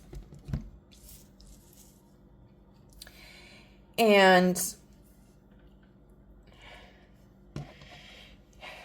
you know, for having that as the back of the deck energy when we've just told this really this heartbreaking story, this almost looks dreamy. You know, this makes me think of a dream sequence. Or, you know, when we're watching movies or television and they've got that kind of like filtered light and that little bit of blurriness to the scene to indicate that it's like a memory or a fantasy or a dream.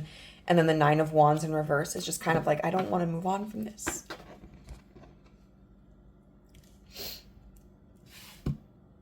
I don't want to let this go. I don't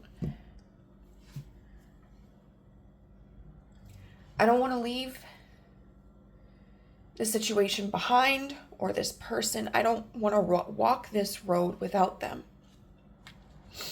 And so it's very possible that this is like a breakup. Or in some instances, it could be a death. You know, if these cards in reverse aren't indicative of another person just kind of changing their mind or moving away, it could indicate the absence of maybe these qualities they were able to provide, or even the absence of feeling these characteristics within you. You know, the King of Cups is somebody who is emotionally balanced, who has clarity, who is intuitive. And the King of Pentacles in reverse is somebody who is grounded and prosperous, and you may feel like you don't have those.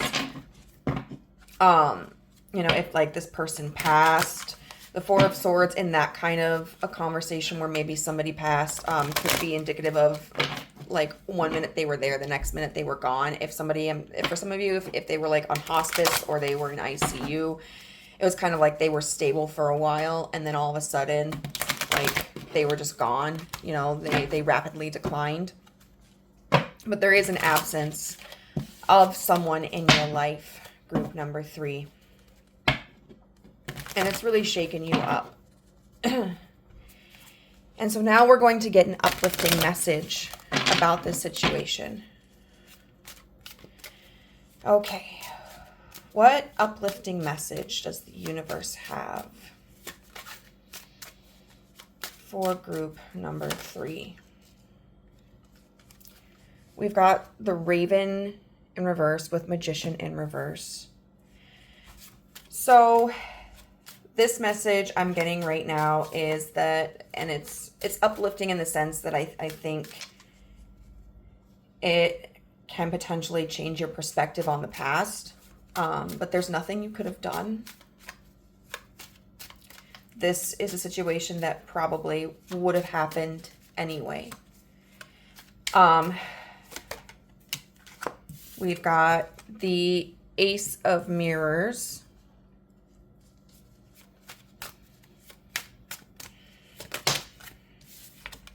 We've got the Visionary Knight of Scrolls with the Chariot in reverse and Death in reverse.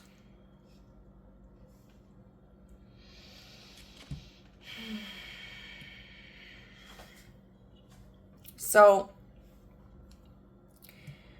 I'm going to continue on that message that I was relaying. You know, for those of you where there was a situation where there was a death,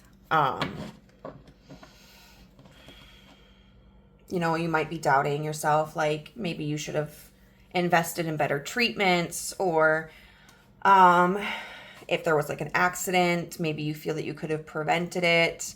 And the universe is, I think, really encouraging you to let those concerns go. Like, those concerns are natural. And for some of you, if this was like a suicide issue, you know, it's very natural for us to blame ourselves. I too have dealt with losing someone to suicide, and I have also been the individual thinking of committing that act.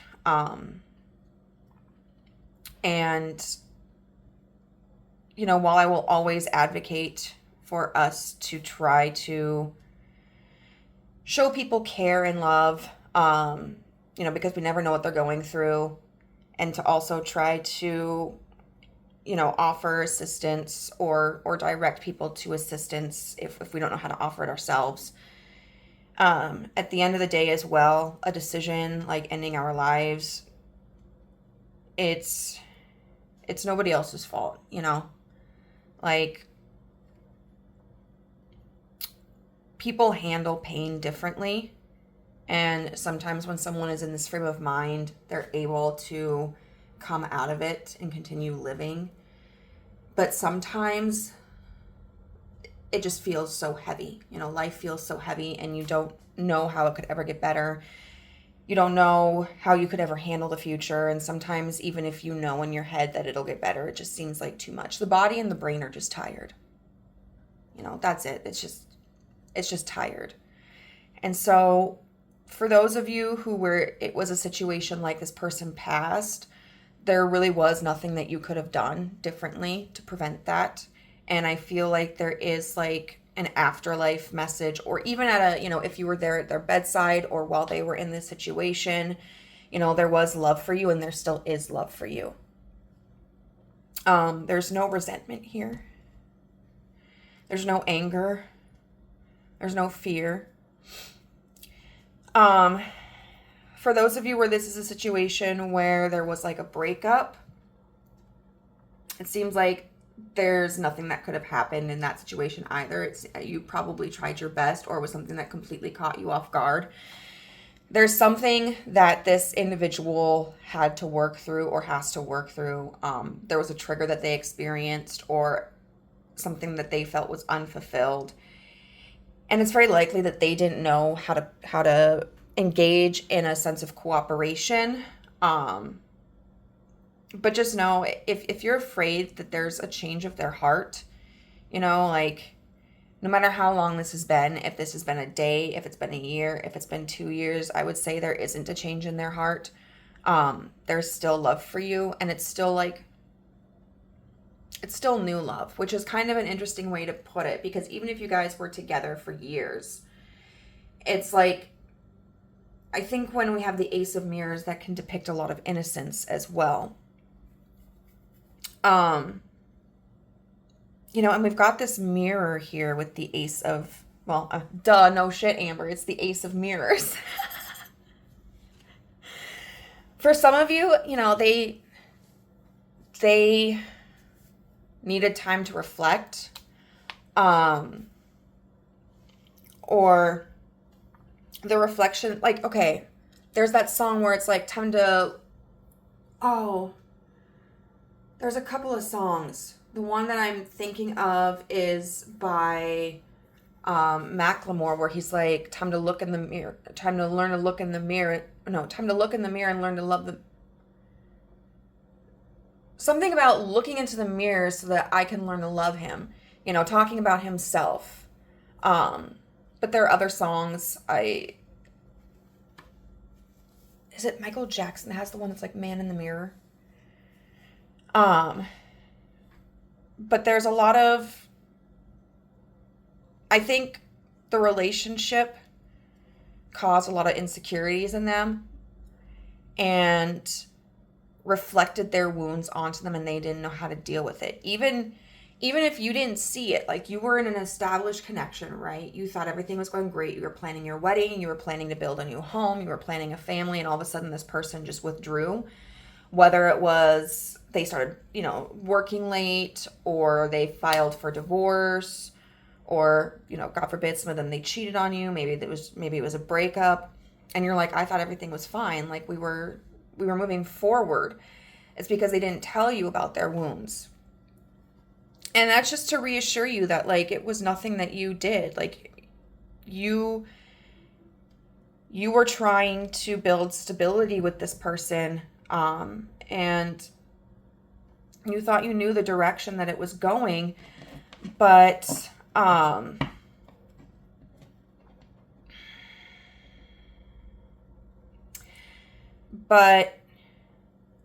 they weren't expressing to you, or they weren't reflecting on themselves about their role in it, you know, or their insecurities. But there's still, you know, regardless of if this is a person who has passed away or if they have just like moved away mentally, emotionally, physically, their feelings for you haven't changed either. We have the Visionary here with the Knight of Scrolls. And that's interesting because, you know, Knights are all about movement, right? And about communication. But then we've got 2 cards here that are in the reverse and indicate stagnation from that. Okay, so we've got the Her and the Hunter, the Chariot in reverse, which can talk about struggling with direction. It can talk about staying still. And then we've got Ariadne with Death in reverse. And the Death in reverse is a lack of change. It's resistant to change. But because this card is the Visionary, even though it is a knight and therefore usually intended to be about movement, I would say this is more of a card of clarity. That clarity is going to come to you. So for those of you where this is a situation where maybe there was a passing, I think there's going to be clarity in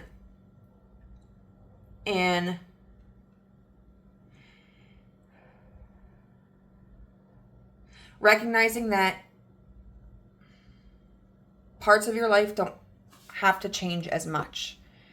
You know, you may feel that your world has been upended because this person has passed away, that they're no longer with you, and that is true. Like, your life has just completely been flipped upside down, but your physical reality and even aspects of your emotional reality aren't necessarily going to change as much.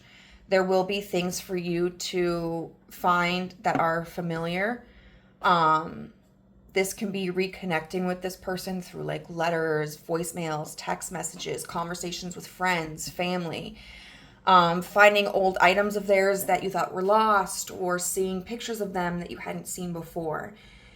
And it can also talk about, you know, maintaining certain routines. Like, this person is gone, you know, but you can still go out to coffee every, you know, Wednesday with your friends. Or, you know, you still wake up at the same time. And in the beginning, these things may feel like a chore because you just want that process of grieving. But I think as time goes on, there are certain qualities that and aspects that you will find you will kind of lean on for support. You know, things that you kind of pushed away because you needed to mourn and you needed to heal. You wanted to kind of avoid acknowledging what had happened.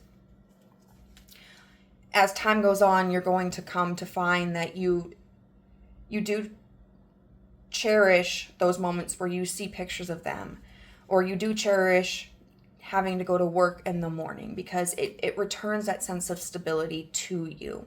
And I think also this very much means for some of you who may have like psychic abilities, you may still feel them with you.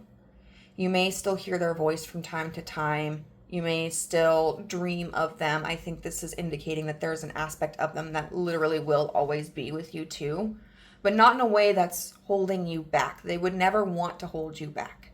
You know, this is a way that is there to comfort you and to just continue watching you experience your life. Like, this is somebody who is very proud of you. For those of you where this is a breakup,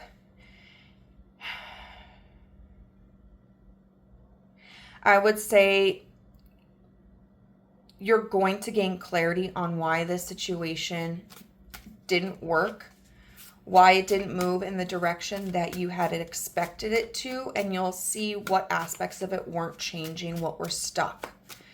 And I think that's going to help you understand, like, forgive yourself for whatever blame you're placing upon yourself, and see more clearly areas where, you know, if you do think, well, this is what I would like to do differently in the future, otherwise also help you understand, like, oh, okay, this is, you know, my partner, like, these behaviors I never really focused too much on, but now I'm seeing that they're representative of a deep wound that they had, or there was this negative pattern that, and how it was keeping me stuck.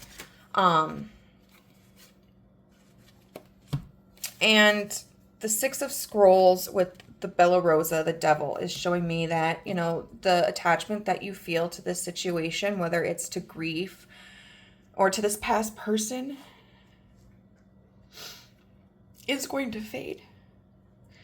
You know, if this is a person who has left this world, you're going to be able to let go, like I said, of that attachment to the grief.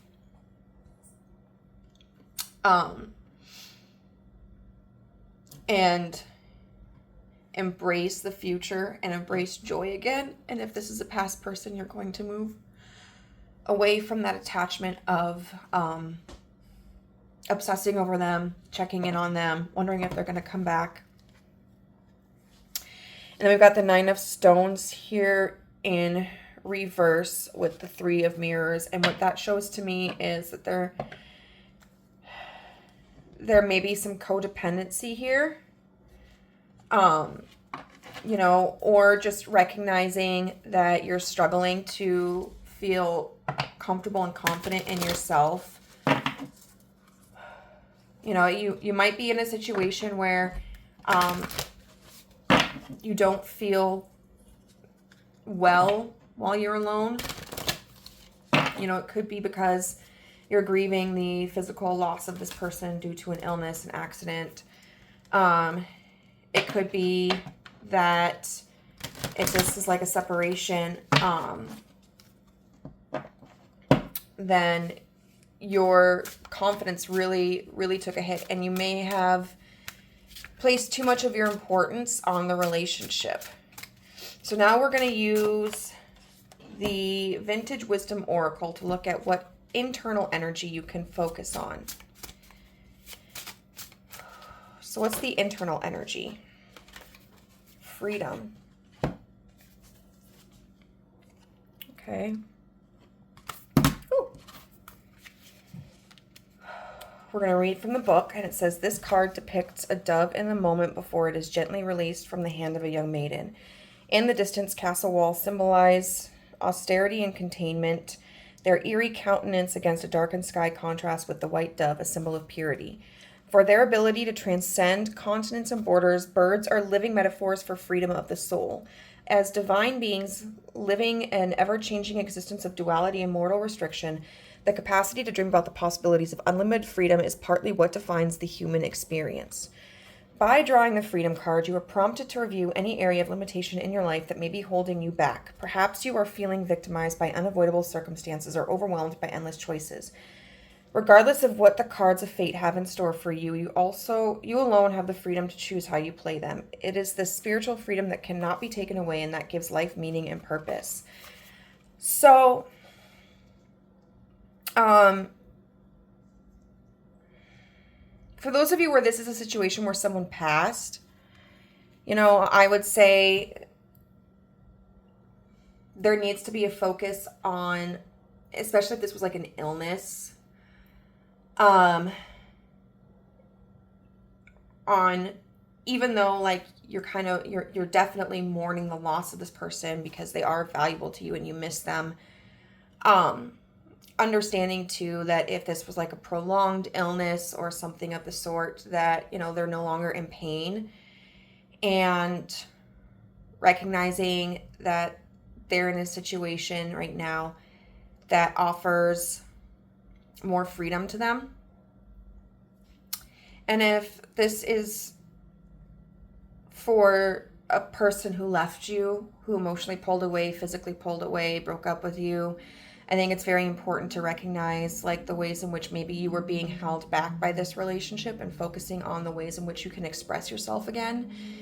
When you start to see the areas where their behaviors and their patterns or the mechanics of the relationship were inhibiting you, and all of a sudden you start to recognize, oh, I can do this and I don't have to worry about them getting upset. Or I can do this because I just really like it and it wasn't something that they enjoyed.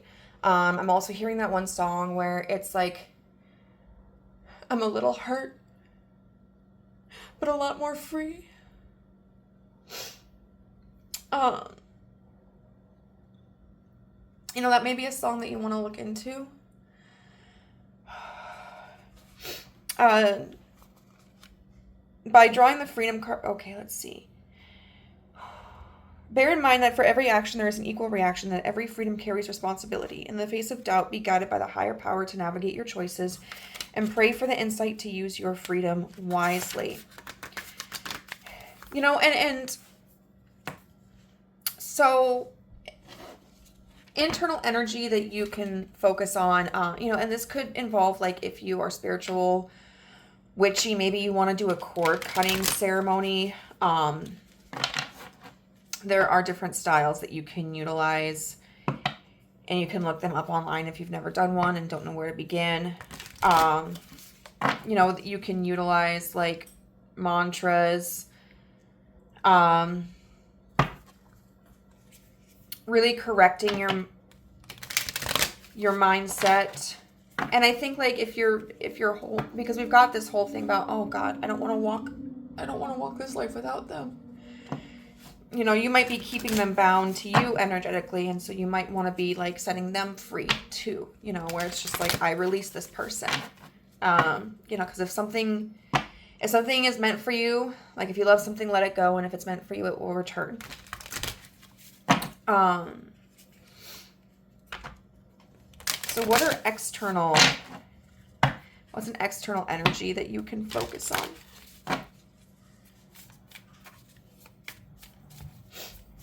What's an external energy that group 3 can focus on?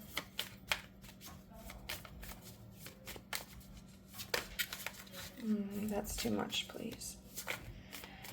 I know we're feeling overwhelmed, but what's an external energy that group 3 can focus on? Well, I guess we're going to do it anyway. So group number 2 had this card as well, but we have card number 3 with evolve into your complexity, and card number 20 with you are what you think. So this could definitely be putting your money where your mouth is. I'm thinking about like taking your thoughts and putting them into actions, right? So we'll read from the guidebook here. 20. Standing on one leg. I'm thinking of like, I don't have a leg to stand on, but you do. You do have a leg to stand on. Because, you know, flamingos, you often see them like they're perched on one leg. Okay. Flamingo is not born pink. She takes on her color because of the pink krill she eats and a clear depiction of you are what you eat. She appears in your reading now to say you are what you think. The medicine of this card requires a profound amount of discipline toward the way you think. The true importance of our thoughts is demonstrated by quantum physics, which reveals that what we feel and think greatly affects our reality. Our thoughts create a wave of energy that is then mirrored back to us in material form with a delayed response. So I'm getting the fact that, you know, for your situation, group number 3, these are very much, it's cyclical. You know, you create what you think, but you think what you create. This means that you do not instantly get what you think, but if you feel and believe something for long enough, you will see that belief mirrored back to you at a future point in time. Flamingo asks, what inner narrative are you nourishing? Does the image in your mind produce an outcome of fulfillment or defeat? Flamingo's medicine suggests scripting for altering and transforming your inner beliefs. Oh, so you physically, okay, that's good. Like you can literally write what it is that you want. Scripting is and this could even be writing a book. Scripting is the process of rewriting your story to program how your subconscious with a new, more profound understanding of your existence. You will need to acquire a journal and dedicate at least 5 to 10 minutes every night to write out a new reality. Scripting before bed sets up your subconscious to have these ideas implemented while sleeping. Scripting is easy and fun. It's writing out the reality you intend to happen as if it has already happened. For example, one may state, I am so excited I created my own business and it happened so easily. I am connected with people on such deep levels. I'm so grateful I found the person of my dreams. Scripting is intentional brainwashing, and after about a month of scripting every night, you will see your world totally shift into your new reality. Absolutely. And then with this evolve into your complexity, I'm saying, like, don't be small about your dreams. Like, do big, honey, do big. Octopus is a shapeshifter, able to change the color and texture of her skin to camouflage her appearance. She is an excellent escape artist and exceptionally intelligent. Octopus evolved into her greatness, her profound complexity through all the difficulties she endured. Her need to survive and endure every situation that caused her fear and suffering is literally what evolved her into the magnificent creature she currently is. Octopus's medicine teaches us about the difficult journey toward the evolution of our higher self, who is our true self. This card represents the moment of sprouting, the seed ripping open to blossom into what has always been destined to become. This may not be an easy or comfortable moment. The fortitude of Octopus is needed here. As scary situations, self-doubt, and challenges approach, stand strong in the inner knowing that difficult moments are the catalyst for evolution. See the test, and even if you are shaking, yell to the world, I will keep going. See the limiting beliefs on your knees. For some of you, like if this is a person that passed away, I'm getting that some of you may want to start like a charity in their honor, and the universe is really guiding you to do that. Okay, or if there's a bill that you really want to be passed into law, continue to do that. I will still keep going. So the loss of something special with a shattered heart and profess, I will keep going. All ventures will be faced with limitations, difficulties, and tests. Instead of resisting the inevitable hardships, accept them for what they are, catalysts for growth into a much more complex and profound version of yourself. When a mother resists the pain of childbirth, the labor takes much longer. When the mother surrenders and allows the pain to move through her, the birth progresses much faster. Once you accept the universal law that all beings suffer for growth, you will pass through suffering more quickly. Octopus's medicine asks you to have steadfast endurance in moments of difficulties and to understand you are rapidly evolving, and this is just a test in the school of life. And I know we're all tired of tests. I know I am. But it seems like writing will be very beneficial for you. If you want to write a memoir, an autobiography, or a biography, if you want to write a bill into action, a law, try to create a charity. If there's extended family that this person had that passed, but the family are still alive, you may want to reach out to them. This could be, like we said, scripting your life. If this is a very difficult situation for you, which, I mean, if you're here, it probably is. And given the circumstances, doing what this card said, which is like every night, 5 to 10 minutes before you go to bed, just sit there and write the life that you want as if it's already happened. Now we're going to get some charms as added messages.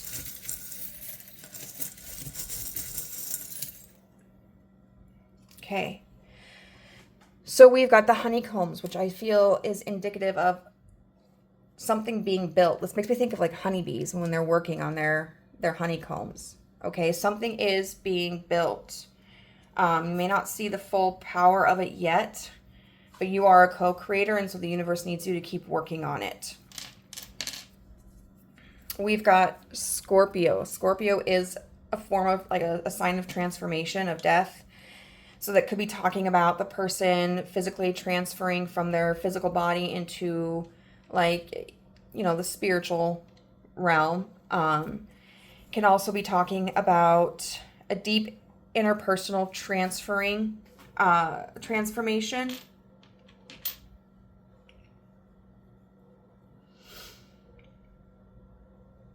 And for those of you where this this has to do with the partner either way. There is a deep, deep, intimate bond between the two of you. Even if this person is somebody who intentionally left, they walked away. Like, it's kind of like you two are embedded into each other's souls. We have Cairo. So Egypt could be significant. When I think of Egypt, of course, as a lot of us do, I think of like the pyramids and all of the hard work that had to be done. But I also think of like an empire, something beautiful, something prosperous, where there was a lot of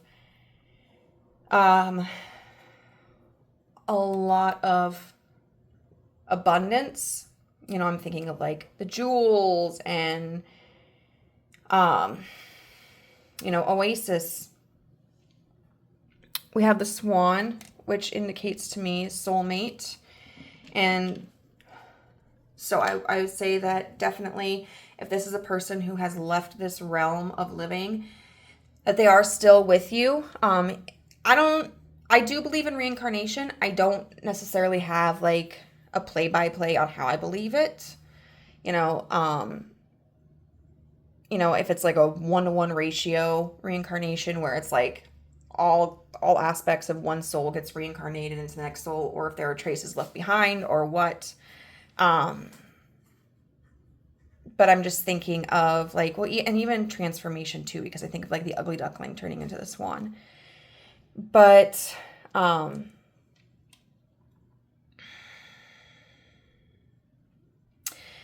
think even if this person does reincarnate, like there's a part of them that will always be with you. And if this is about a person that intentionally separated from you, I think this is reassurance that you weren't wrong. Like, this is somebody who was a soulmate of yours and who still is. We've got the star, and that star symbolizes to me,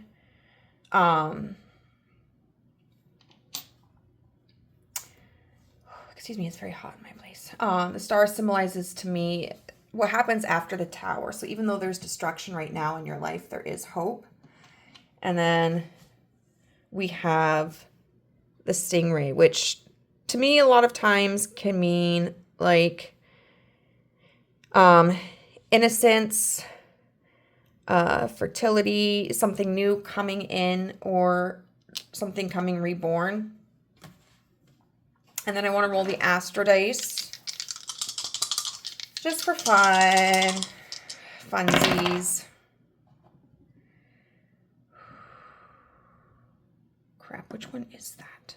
I've got the 6th house, and is that Neptune? Let's see.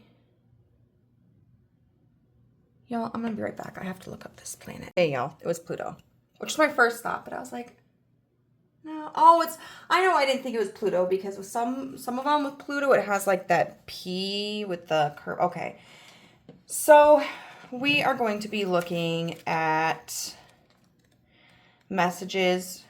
We're going to be using the Star Codes Astro Oracle book, even though I didn't use the cards themselves.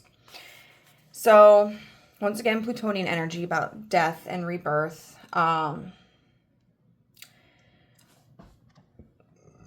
Let's see. Pluto calls for 3 actions: to dig deep, to be willing to transform, and to use power wisely.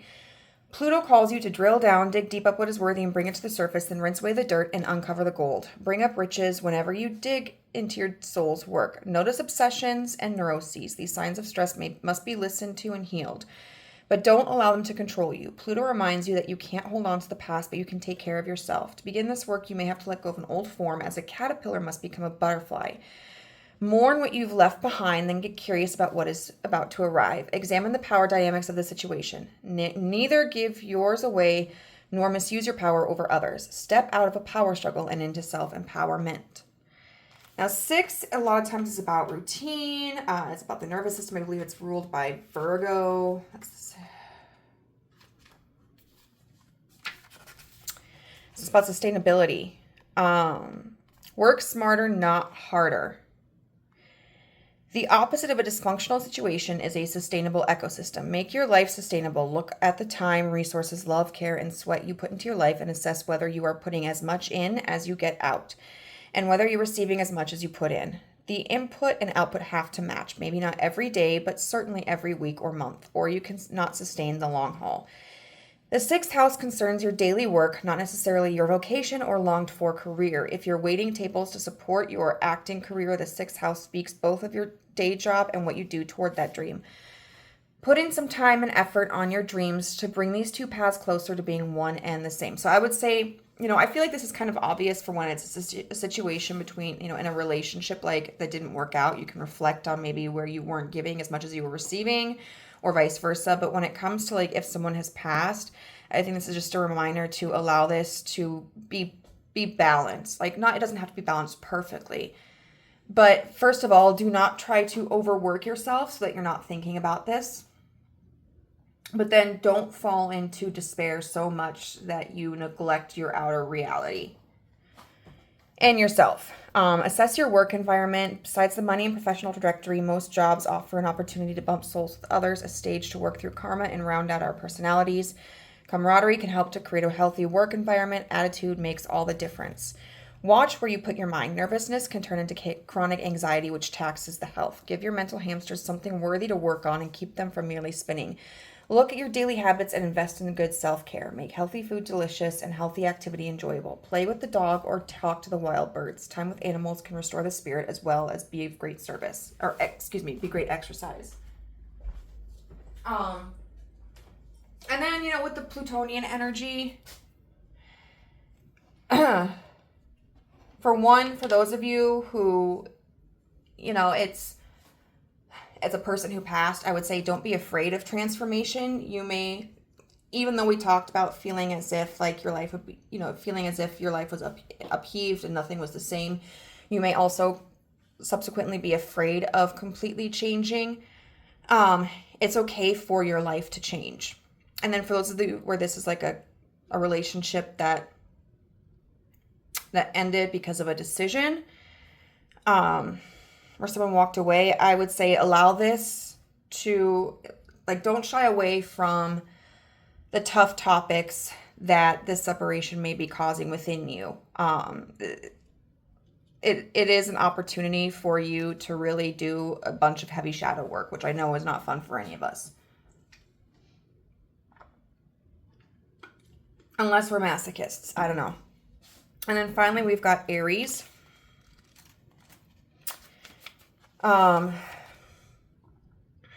So remember your personal fire and your reasons for being alive.